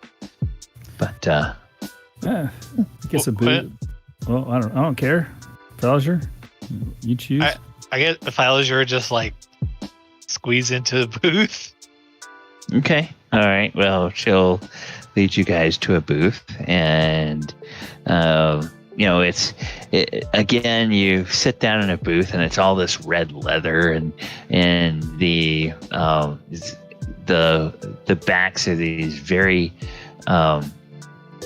very well cushioned red leather, and it's the kind that has all the little dimples with the sewn in buttons in the middle. So it's kind of all the little bumpy. It's kind of like the bubble wrap backs on the backs of these benches, like a 50s diner. Yeah, like a 50s diner. Where does Taldor and Mulek sit? Do they sit together, or who's sitting where? I'm sitting next to Mulek. Oh no. Okay. All right. So the server will leave you with these menus, and the menus are actually pieces of polished wood, very thin pieces of polished wood that have the bill of fare etched into them. And one side is all of the food items, and you flip it over to the other side, and that has the wine and spirits and beer list. And the first thing that you notice is that on the front side with the food, there is not a single item on the menu, and all of it is ordered a la carte. So you have to pay for your steak separately, your potatoes separately, your vegetables separately, all of this kind of stuff. There is not a single item on that menu that is less than 1 gold piece. And there is no steak that is on the menu that is less than 10 gold pieces. Then on the back, when you look at the spirits and the ales and the wines, the beers for the cheap beer begins at 1 gold piece per tankard. And you can get beer that costs as much as 25 gold pieces per tankard.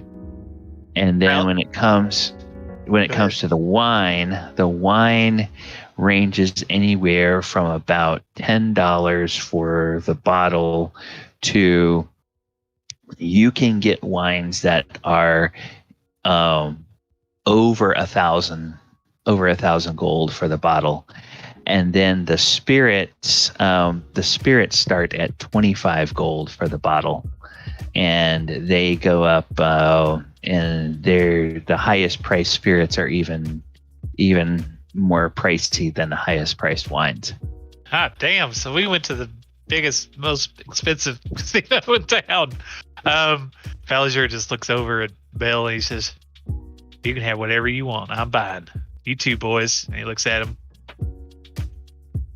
I did say it was on you. Thanks, Valerie. Milk and fresh tuna. Milk and fresh tuna. Give me a large ribeye. Probably about a 3-inch cut if they got it cooked medium. I'll take a tankard of sweet ale, and I'll be good. And I'll get the same as Thaldor, but just some cool water for me. Okay. I want the same thing as the ribeye he ordered. Plus, I want mashed potatoes, gravy, and I'd like some of those grilled green beans with the onions and sautéed mushrooms. And can you bring us an appetizer of those smothered potato cheese curd? What is that there? Yeah, that's what I want right there. Bill, what do you want? Milk, and I want the tuna, and then I want my steak, and then, yeah. I know it was just a sleep because I ate too much, but you know what? We don't talk about that because you know what? I'm going to get a lot more food, and I'm going to be a lot more yummy, and... So kind of like flutter her eyes a little bit. You want Very that? well. You want that tuna cooked or raw? Ugh, cooked. Okay, cooked. No, cooked. Not cooked. Oh, not cooked. You want it raw. Okay. So the server will say, excellent choices. And so Oh, before you go, I'd like a nice bottle of red wine. Something around 100 gold mark. That'd be just fine. Surprise me. Something that goes good with steak. Oh, very well. We'll go ahead and get you. We will get you a bottle of wine for the table. Wonderful. And so let the DM figure out what this damage is going to be here. So, all right. They, as I'm doing that, they will begin to bring out the. They'll begin to bring out the appetizer for the table. and then they will bring out the next thing that they will actually bring before the steaks is they will bring Belle's raw tuna.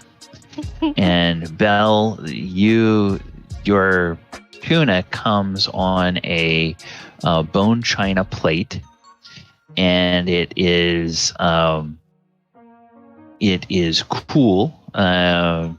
It's like chilled. The meat is, and it's got a couple of little white cups. That one is about halfway filled with some sort of cream-colored sauce. Another one is filled with about halfway filled with a dark sauce. And so you have those. Apparently, you can do that. And they bring you a steak knife and a fork, so that the implication is that you should cut your tuna into bite-sized bits before you start eating it. So that is going to be. We're going to say that is that. Then about the time the tuna comes, these loaves of bread come, and the bread comes, and you can tell once again, Thaldor and Mulek, they have the same supplier here. It's the butter has been sculpted into the shape of skulls. So apparently the Butter Skull Ranch is a popular supplier of butter in Yartar. So the bread comes, and then the drinks will begin to come. Thaldor wanted the sweet honey ale, or the sweet ale. Yes. Okay, and then Mulek wanted water. And then and you guys did notice there was water on the drink menu, and it's 1 gold per tankard of water. That's funny. And then there's the bottle of wine, and they bring out 4 glasses with the bottle of wine, and they will pull the cork, and they will pour a tiny little bit into Falasher's glass, and they will hand it to him and let him make sure that it meets his approval. And swirls it around, smells it, takes a drink, swishes it around. Yeah, I think that'll do just nicely. Yeah, it's a very nice semi-dry wine. It's going to go well with the robust flavors of a steak dinner. Then the vegetable accompaniments will come, and I believe that Falasher got 2 of those. I got a D&D style loaded cheese fries too, cheese curds. Yeah, that's right. That appetizer. So yeah, I think I already put that on there. And then the actual steaks come, and that's gonna be. You all got the same steak, so that's that plus that plus that. All right. He pours. Falasher pours a glass for everybody, a little bit. He doesn't know, he knows probably Thaldor ain't not going to drink very much, but he's like, I'd like to make a toast after he's done pouring everybody a glass. He raises his glass up and he says, to adventure and friendship. Hear, hear. I'll toast to that. Doesn't even know if Belle drinks wine. Belle, there's very nice glass of red wine there at your elbow. Kind of sniff at it, and then she'll kind of like tilt it a bit and lick it up and say, "Yeah, that tastes okay," and still keep on drinking it. Almost like her cup of milk she has too. Don't drink too much of that. Oh God, milk and wine. Sorry, that just made me laugh. I was like, how disgusting. Not drinking at the same time, but well, yes. I know. Yeah. Drink a little milk, cleanse the palate with some raw tuna, then drink a little wine, cleanse the palate with more raw tuna, and then drink a little milk. Normal stuff. Normal stuff. Yes, exactly. It's just like a sushi restaurant. Then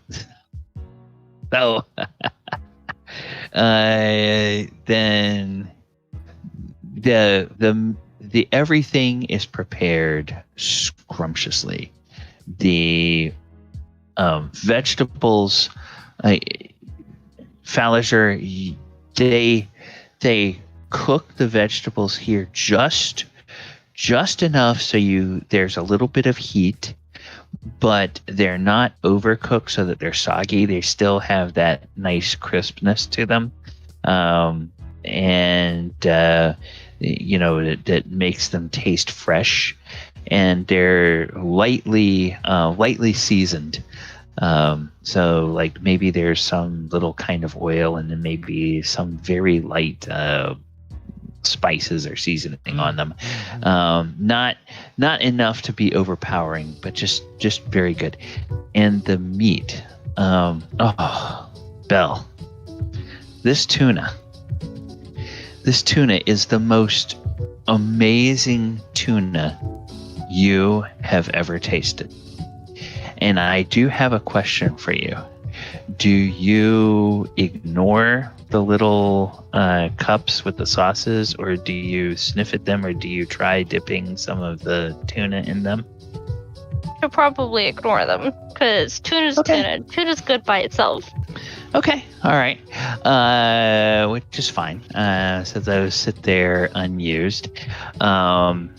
And then there's the steaks have been very, very lightly rubbed with something that is dry and has like maybe a bit of cracked pepper, and then maybe there's some other sort of just very mild hint.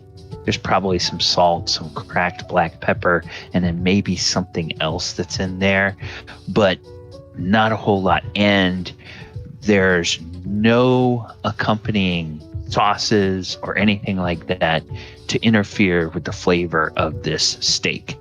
And you guys have, I think everybody ordered it medium.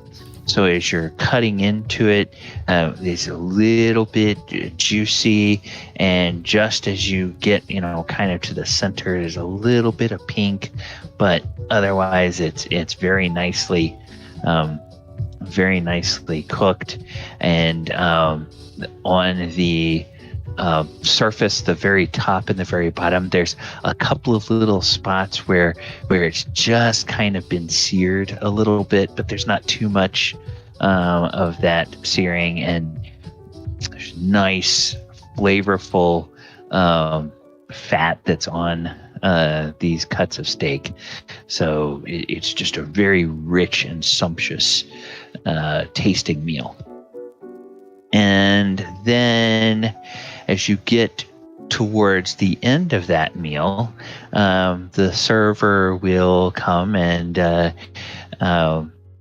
will tell you, gentlemen and lady, you have probably 15 or 20 minutes before the Lady Wyndvere begins to play. Are you going to have any dessert this evening? We can bring your dessert into the amphitheater for you if you would like to take your seats there, or if you are done with your meal, I can bring the tab for you. Yeah, sure. What do we got for dessert? So we can just have them bring it to us in the the theater. Well, we have some special desserts this evening. We have 2 different kinds of cobbler, and we also have a oh gosh, a souffle. So there is the peach cobbler, and there is the cherry cobbler. Or you could also have the souffle, and the souffle is served with it's served flaming with a side of the whipped cream and the fresh berries. Well, how about you bring 3 each for us? We'll take it. Yeah, I'm about to say there, Fowler, you're paying. Have at it. I'll eat whatever.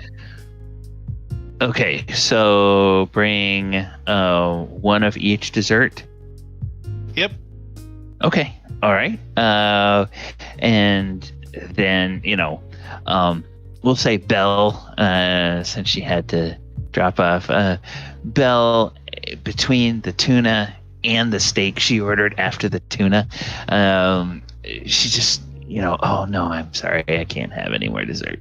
And then they will ask you if you want any tea or any coffee to be brought in along with your dessert. Fowler knows damn well she's going to be stealing bites of his dessert. I'll take some hot tea. What do you boys want? I'll take some mulled cider or mulled wine. Oh, excellent choice. Would you like the mulled red or the mulled white? Mulled red, please. Okay, so that's going to be that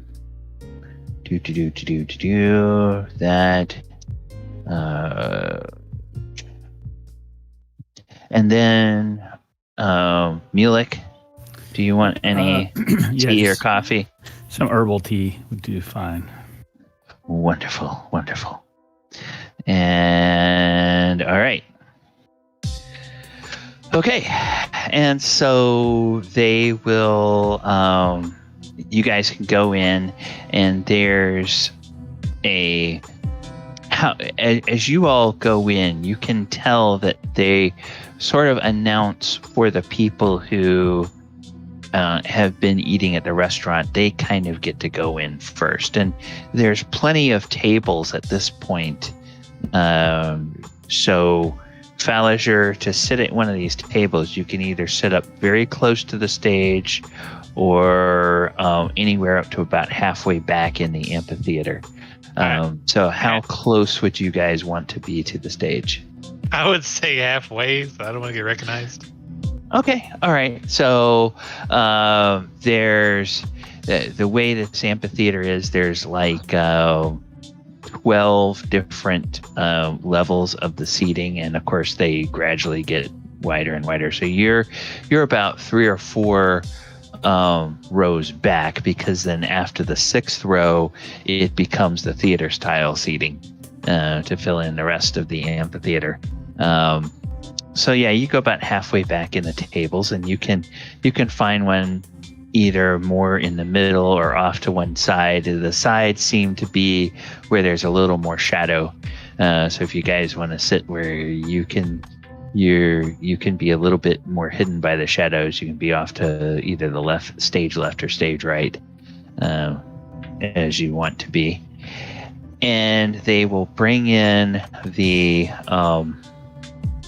dessert, and when they bring in the dessert, along with the desserts, they also set down at Falazur's place. They set down a very nice envelope, and this envelope is not sealed, but it, you can tell that it's just sort of folded over, and you can tell that there's a little piece of parchment inside, and it looks like maybe there's something scrawled on that parchment. Oh yeah. Yeah. I'll take it out and look at it. Okay. It is basically the list of everything that you guys have ordered and paid for, and it has the current total of your tab for dinner, which is 274 gold pieces.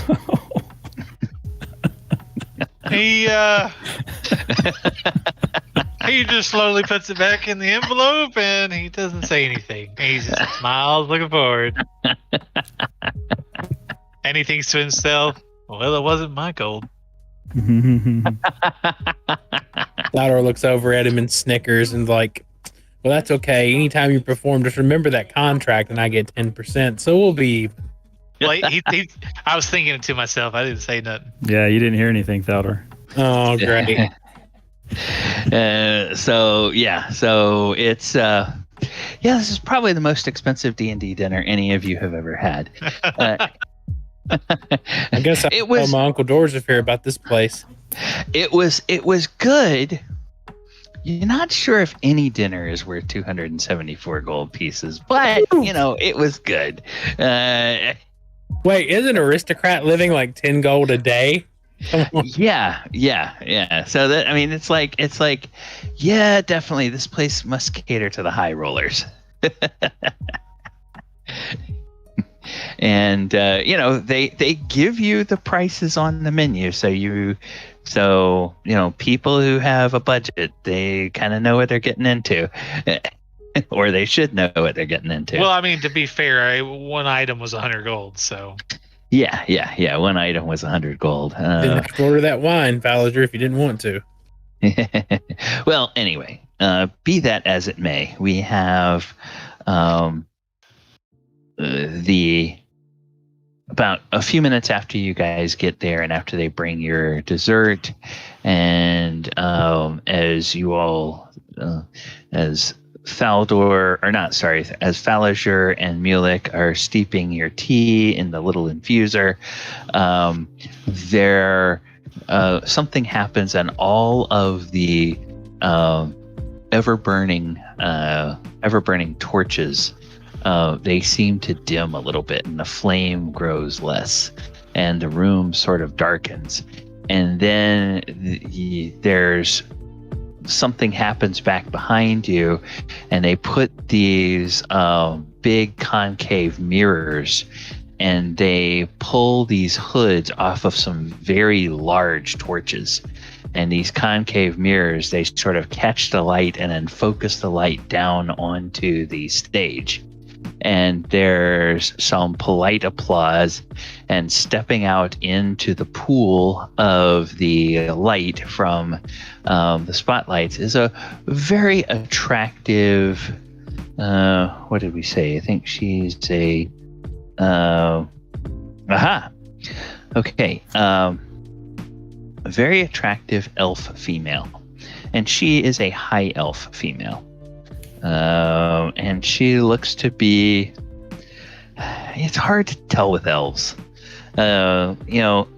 Elves, they kind of get like to age 50, which makes them look like kind of on the edge of the end of their teenage years in human terms, and then they just look like they quit aging at that point until they get to be like 800 years old, and then they start to age. And if you see an elf that looks 40, you know that elf probably has one foot in the grave. But this elf kind of looks like that late teen, so she could be anywhere from 50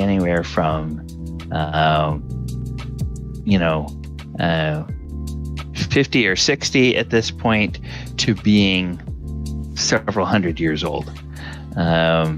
She was billed as sort of an up and coming artist when Falliger was here, so she's probably on the younger side, and probably for an elf is like barely away from home still at this point in her in her life cycle. So she is there, and she has a lute, and there is a little table just outside of the main pool of light, and you can see that there's like the little lyre sitting on that table. And so she steps up and she says, "Thank you, ladies and gentlemen. I am Lady Wyndvere. I will be performing for you this evening. I'm going to start with a ballad that is popular near Silvery Moon." And she plucks a couple of notes on her lute, and then she begins by singing without accompanying herself on the instrument. And there's this lovely floating little melody, and then somewhere after she begins singing, you're not sure whether it's half a minute in or 2 minutes in, but now all of a sudden she's accompanying herself on the lute. And it's like it came in with such a subtle entry in the instrument that you almost missed where the instrument started and joined with the voice. And she's singing one melody and she's playing a nice little counter melody, and it almost seems like the some of the strings on the lute are harmonizing with her voice as she sings the melody line, and then other strings are sort of playing this other counter melody that's going along. And that song goes on for several minutes, and then it comes to an end, and everybody applauds politely. And then she goes into something that's a little bit more up-tempo. And this is kind of a little dance. And it's almost something that evokes the sounds of kind of a country dance. And it would very much be something that Fallager is familiar with from traveling through some of the different parts of the Sword Coast. Like if you go to festivals during some of the seasonal festivals, where they would be having dances on the village lawn, where people would get out. It's kind of got that sort of beat and rhythm and feel, but you've never quite heard this melody before. So you're not quite sure whether this is something that's an original composition or whether this is just something from a part of Faerun that you haven't visited before. But it definitely has that feeling. People around are listening to that, and you can hear some people's toes are tapping quietly and whatnot. And then everybody applauds when that's over. And then she goes into playing a jig. And when she goes into playing a jig, then of course, some people, they start, gently bumping their mugs on the table, and other people begin clapping in time with the music, and some people begin stomping on the floor in time with the music, and it's like this whole thing. And she at some points will call out a refrain that she's going to sing, and she says that she'll sing the first part of it and everybody else should sing back the other part of it. And so she leads everybody through that a couple of times, and then she goes into a couple of more verses, and every time she comes to the refrain, most of the crowd joins in with singing that sort of call and response. And so this is kind of a real up-tempo thing. And then when she finishes that, she goes into sort of another ballad that she plays. And what are you guys doing during all of this? Mulek's just taking it in, just kind of, looking around the crowd, seeing who's in the room, but just trying to get a feel for the bard who's playing. Okay, yeah. Definitely very enjoying himself, and he's enjoying the show. Okay.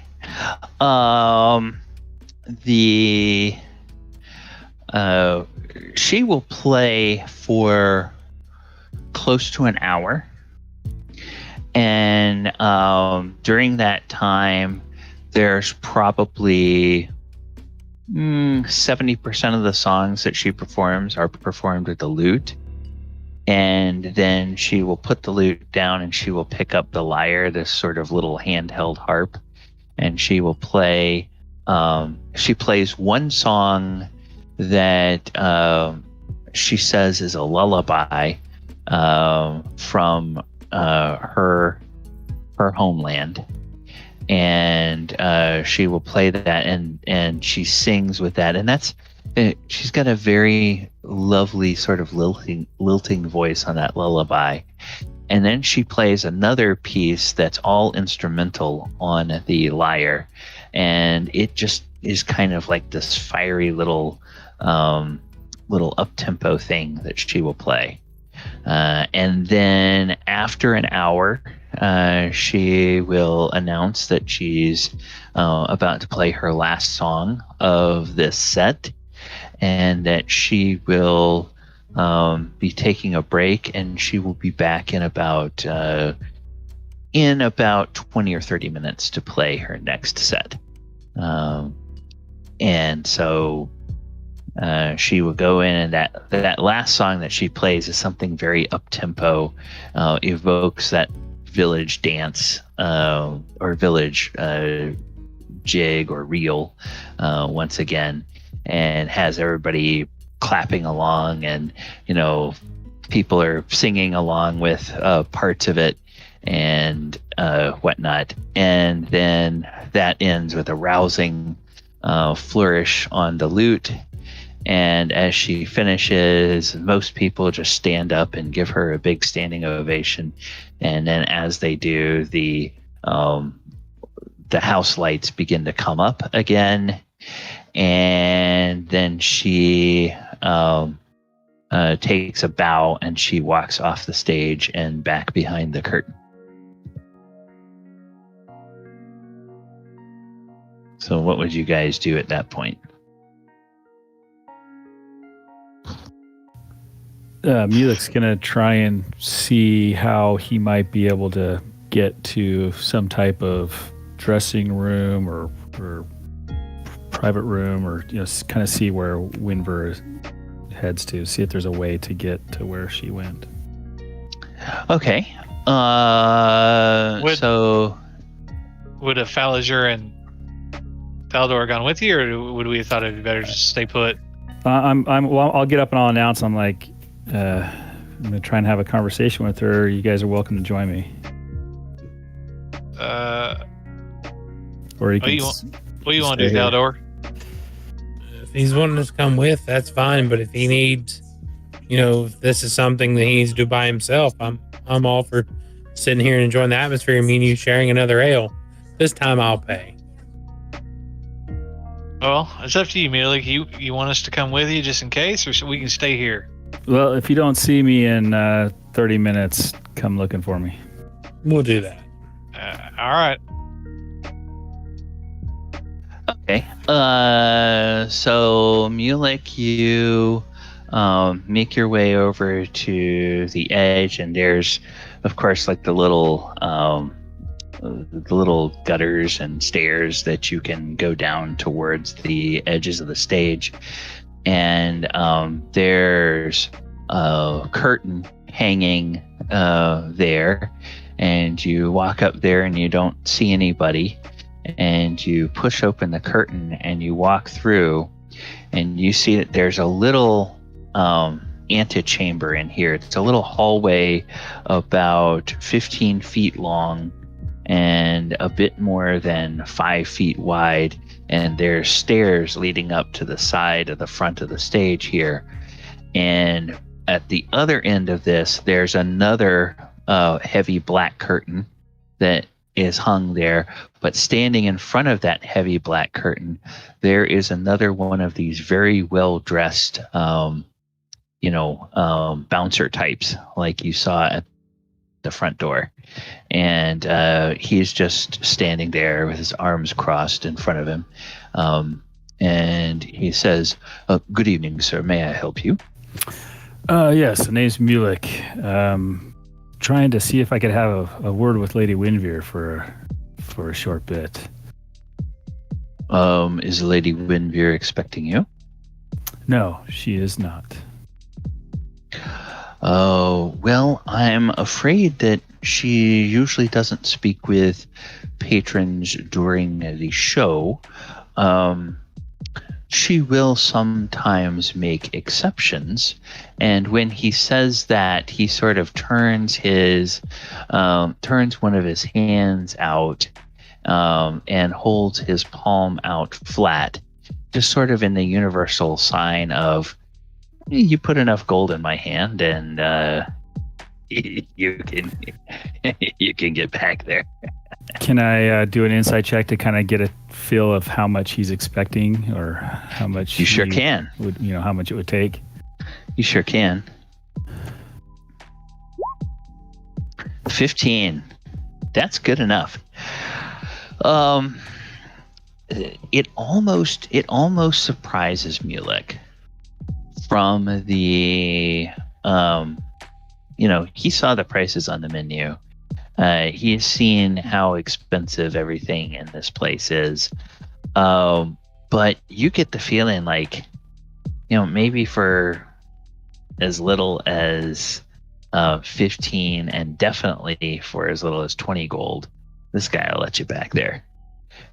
So apparently the house keeps almost all of everything, and the employees don't get paid a whole lot.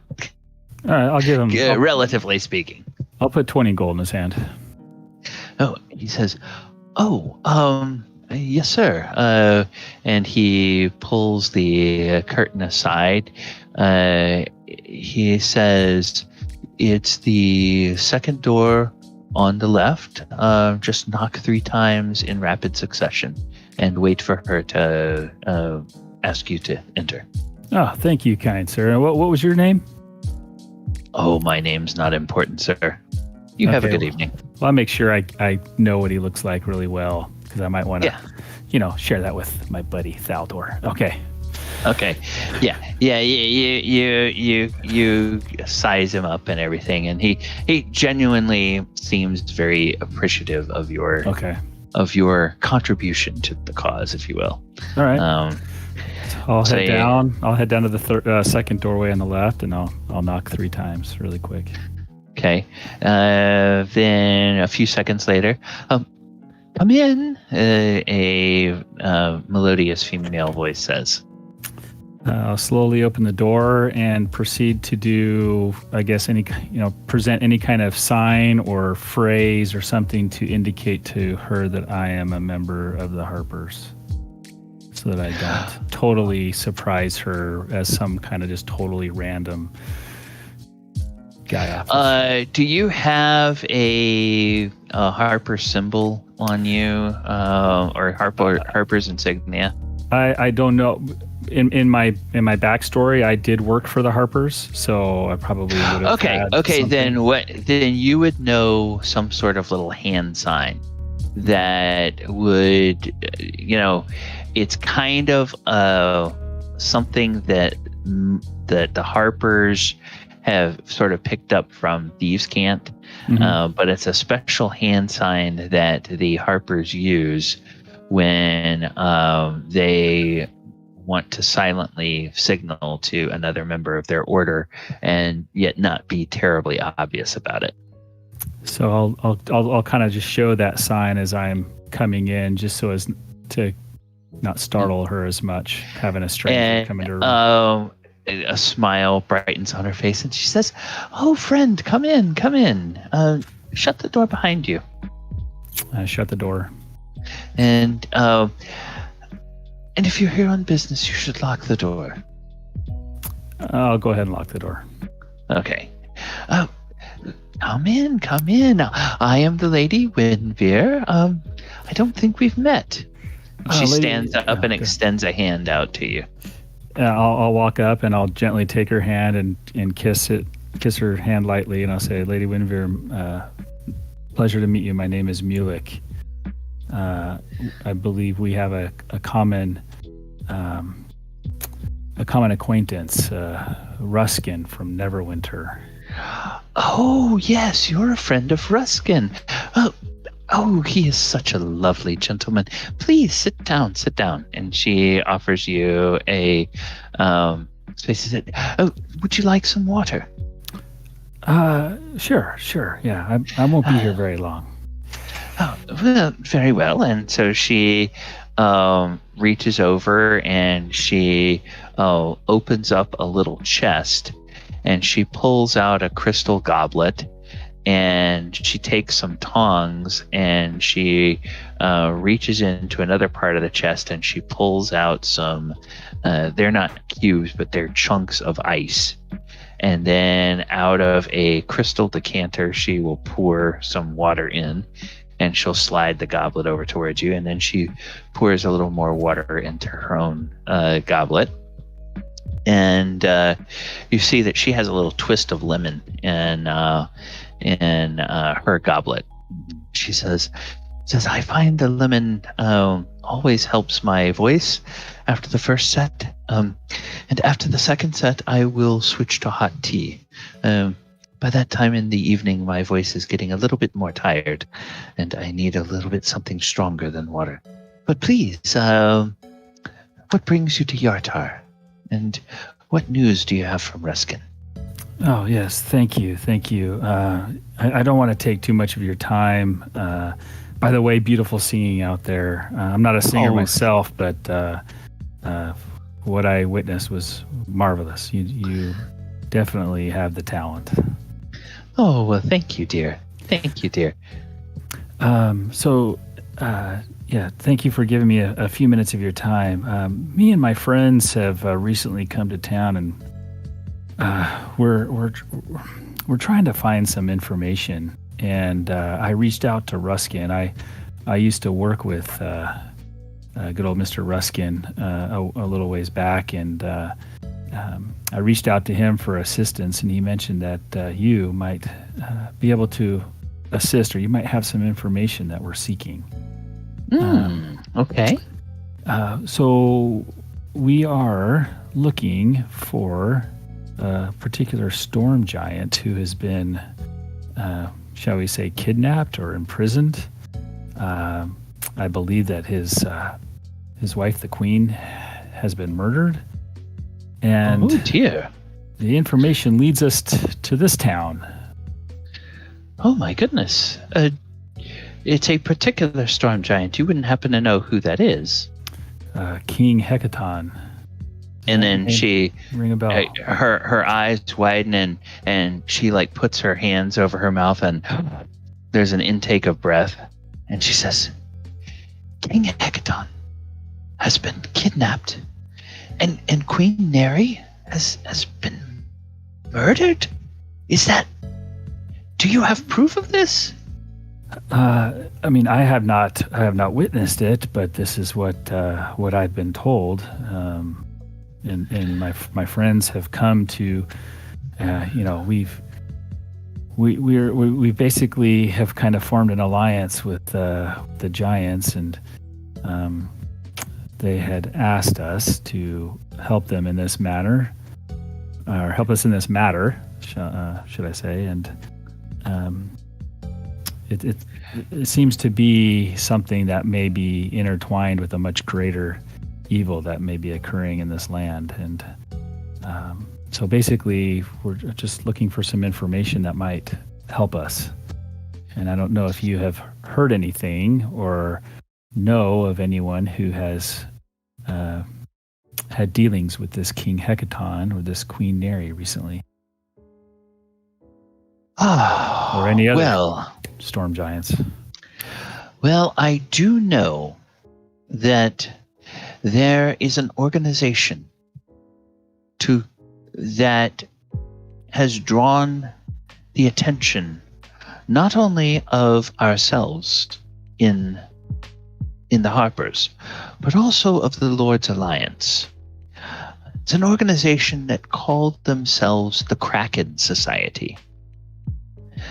The Kraken Society, they supposedly worship some great undersea titan somewhere, and they have been out in the seas, near some islands that are out in the Sea of Storms, off of the west coast.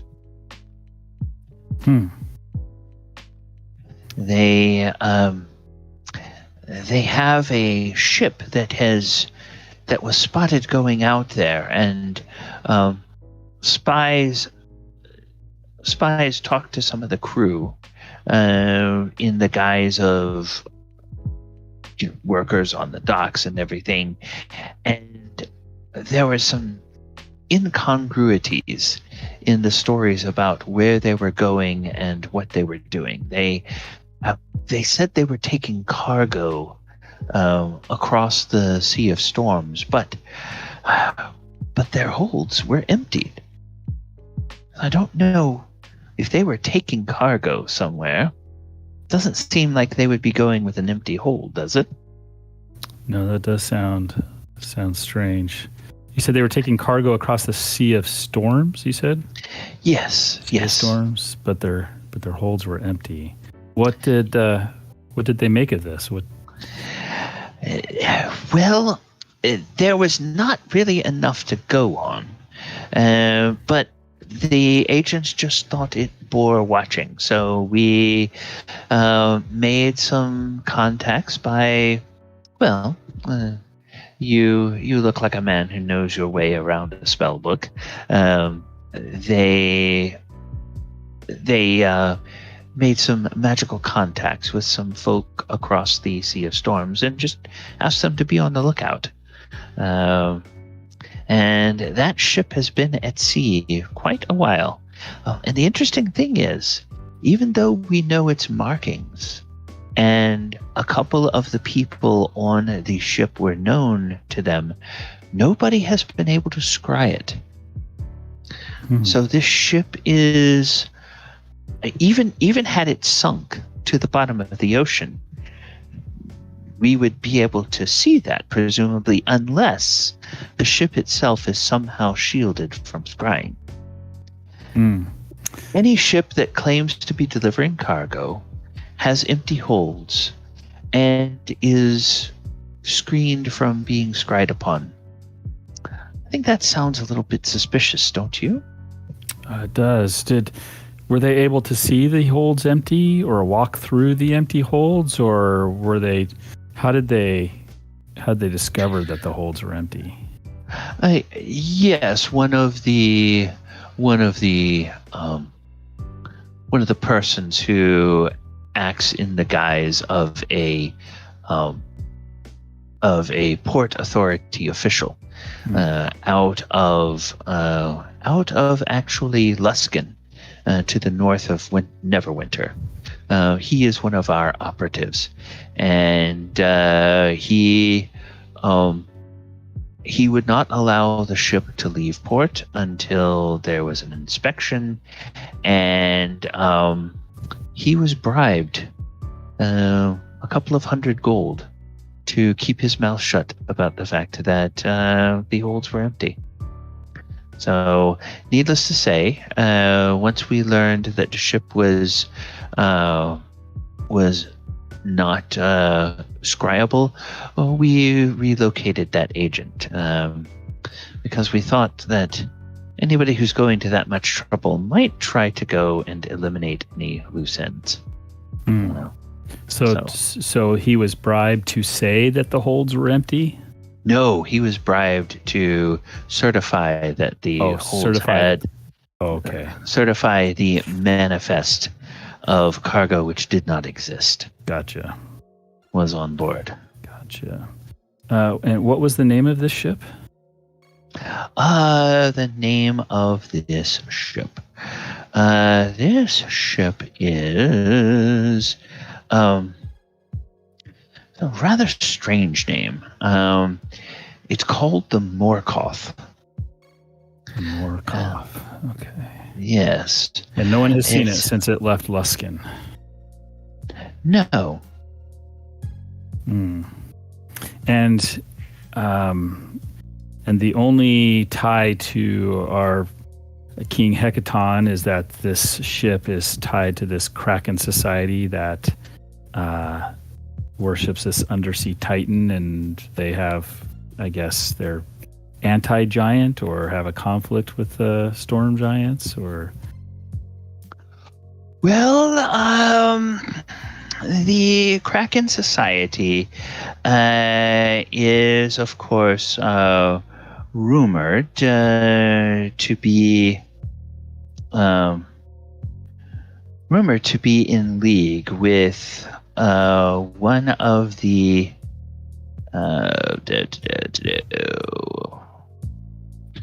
with a where are we going here? Come on, give me a name.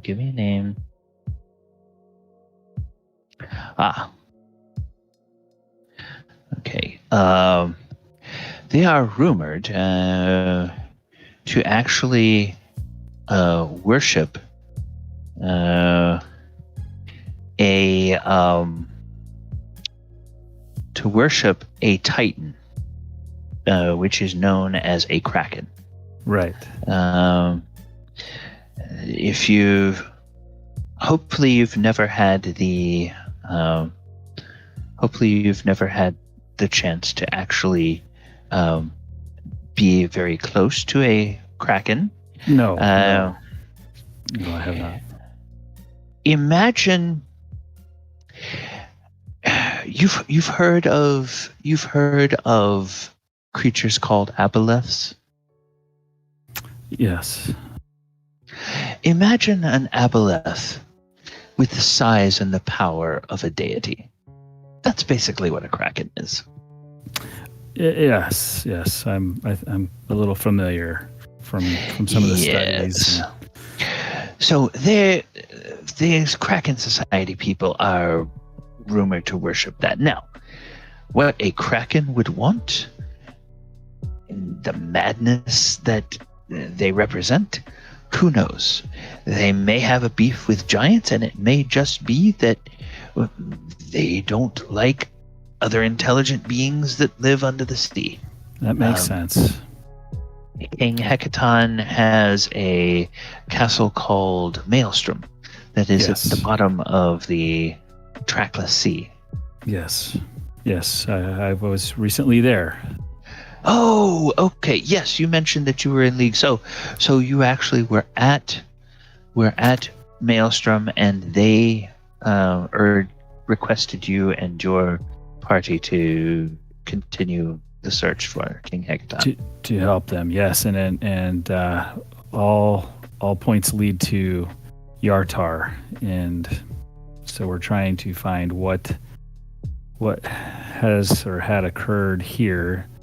That's exceeding strange. Yes, because this is far from the ocean. So, tell me, friend Mulek, you are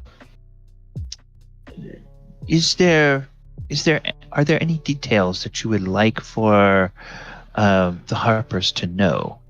I can, by means of my own magical studies, I can reach our mutual friend and pass along a message. If you would like the Harpers to be informed about your research, or would you prefer to wait until you've delved into this a bit further? There are two things. One, intelligence has led us to seek further information regarding the Golden Goose, and perhaps the Golden Goose, the Grand Dame. Is that? Oh, yes. The Golden Goose is the casino on the river ship, the Grand Dame. Yes. So interesting. there may be something there. We are going to seek more later to see if there's something that is fishy going on. Well, certainly Lord Dryland is he's a fop. And most people think he is a harmless fop. I think he's perhaps more dangerous than most people realize, but not because of any power of his own. But he wields influence among the, let's just say, more unsavory quarters of Yartar. And yes, go ahead. Does he report to anyone, or does he have any right-hand men that we should be aware of? He has a right-hand woman that you should be very careful about. Pao Ming is her name, and she is a human from the Far East, and is very skilled in hand-to-hand combat. She is also the pit boss of the casino. And she has an uncanny knack to know when people are cheating. I don't know how she does it. Oh, did you say cheating? Yes. Oh, okay. So if you plan to go on the Grand Dame and gamble at the Golden Goose, if you do not wish to attract attention to yourselves, then do not try to cheat at the tables. I do not think that Pao Ming is the kind of person who would haul you in front of the captain for questioning. I think if Pao Ming is satisfied that you are cheating, she will do her best to, load up a bag with heavy rocks, be sure that you are in the bag along with the rocks, and then dump you into the river. So, yes, Pao Ming is not someone to be trifled with. Thank you very much. And then lastly, make sure the Harpers know that, earlier we were tracking these caravans heading towards the north, the cult of the dragon. I don't know if the Harpers are aware of or have heard of this cult, but yes, and we are beginning to see signs that it's odd that nobody thought of this before. But you remember the ancient volcano known as the Well of Dragons? I believe so. Yes. It seems like there's been increased activity. The cult of the dragon are trying to hide their presence, but signs are pointing to something is going to be happening in the coming months at the Well of Dragons. We are still in the phase of gathering information. We do not know exactly what will happen or when, but the Harpers, along with some of the other factions, have begun to have a series of meetings, have begun to call for a series of meetings in Waterdeep to try to put an alliance together to see what can be done to perhaps stop the efforts of this cult of the dragon. So, well, if you learn anything more or would like me and my friends to seek out any information regarding that, we might be able to assist. If you have a way to contact me, feel free to contact, or I can reach out to you later. But right now, our main focus is this King Hecaton and trying to recover him. And I appreciate all the time that you're giving me, more than I deserve. And I will leave your presence and let you continue your performance this evening. And as it's clear that you're getting ready to get up, she will reach out a hand, and she will just touch your wrist and hold your wrist gently, but kind of firmly and insistently. And then with her other hand, she will reach out and she will just sort of stroke you along your jaw and put a couple of fingers up next to your ears.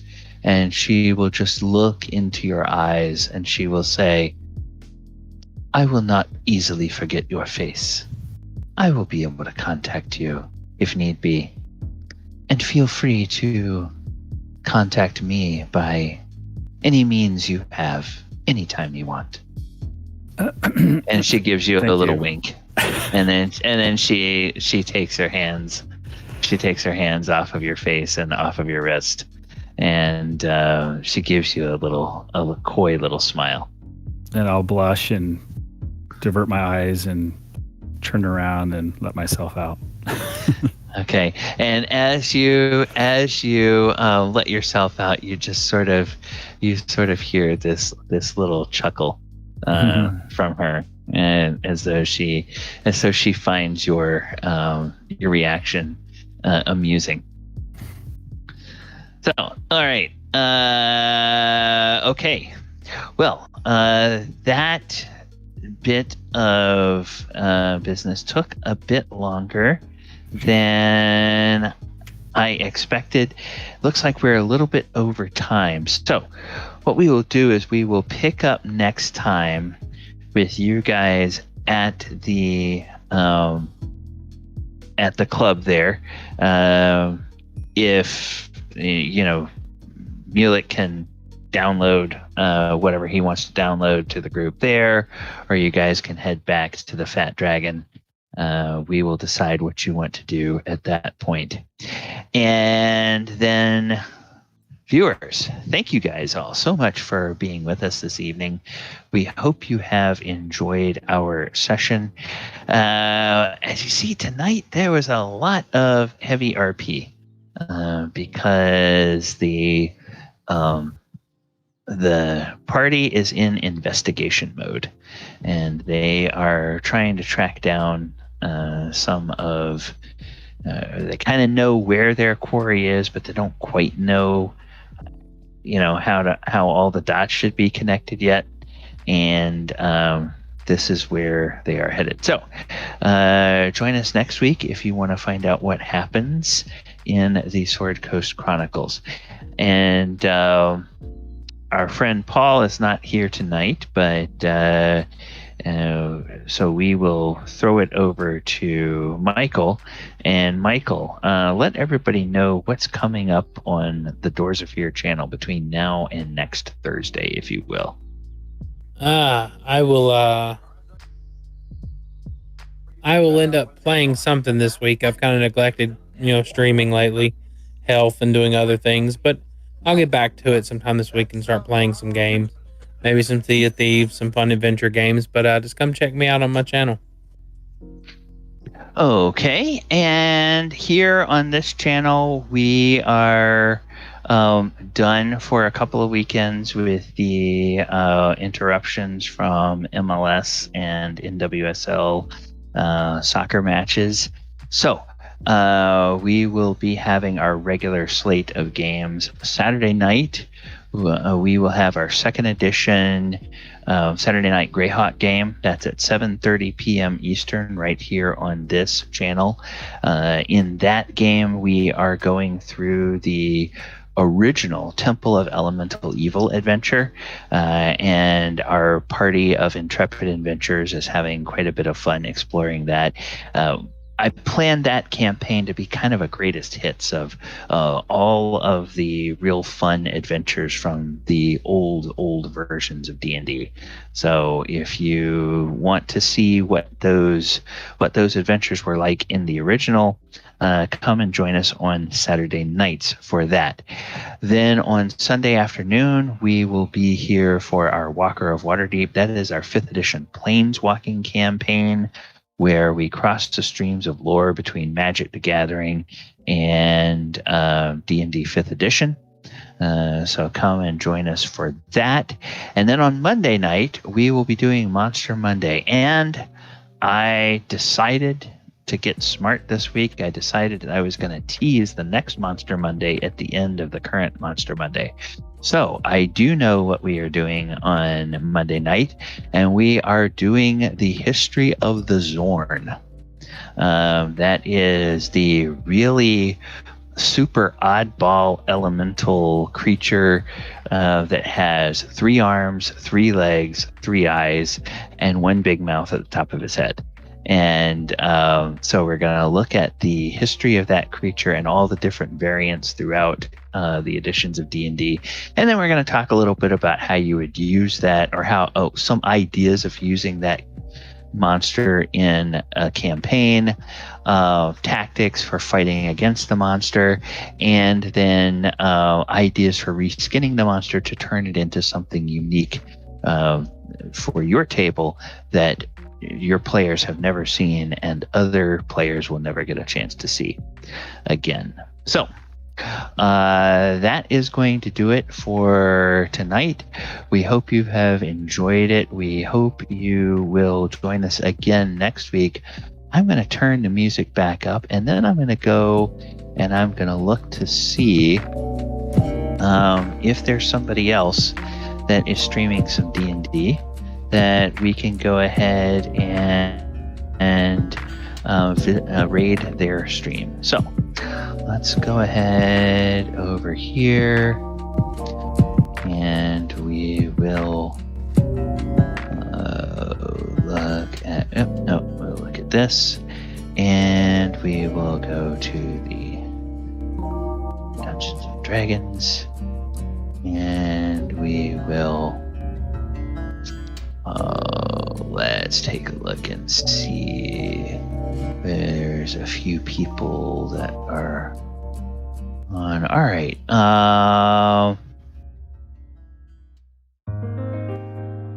Okay. There we go. Let's go ahead and take a look at the Jamming Llama. Jamming Llama, they are doing some D&D tonight, so we'll go ahead and we will raid them. And everybody, have a fantastic week, and we hope we will talk to you next time. Good night, everybody, and let Jamming Llama know that we sent you.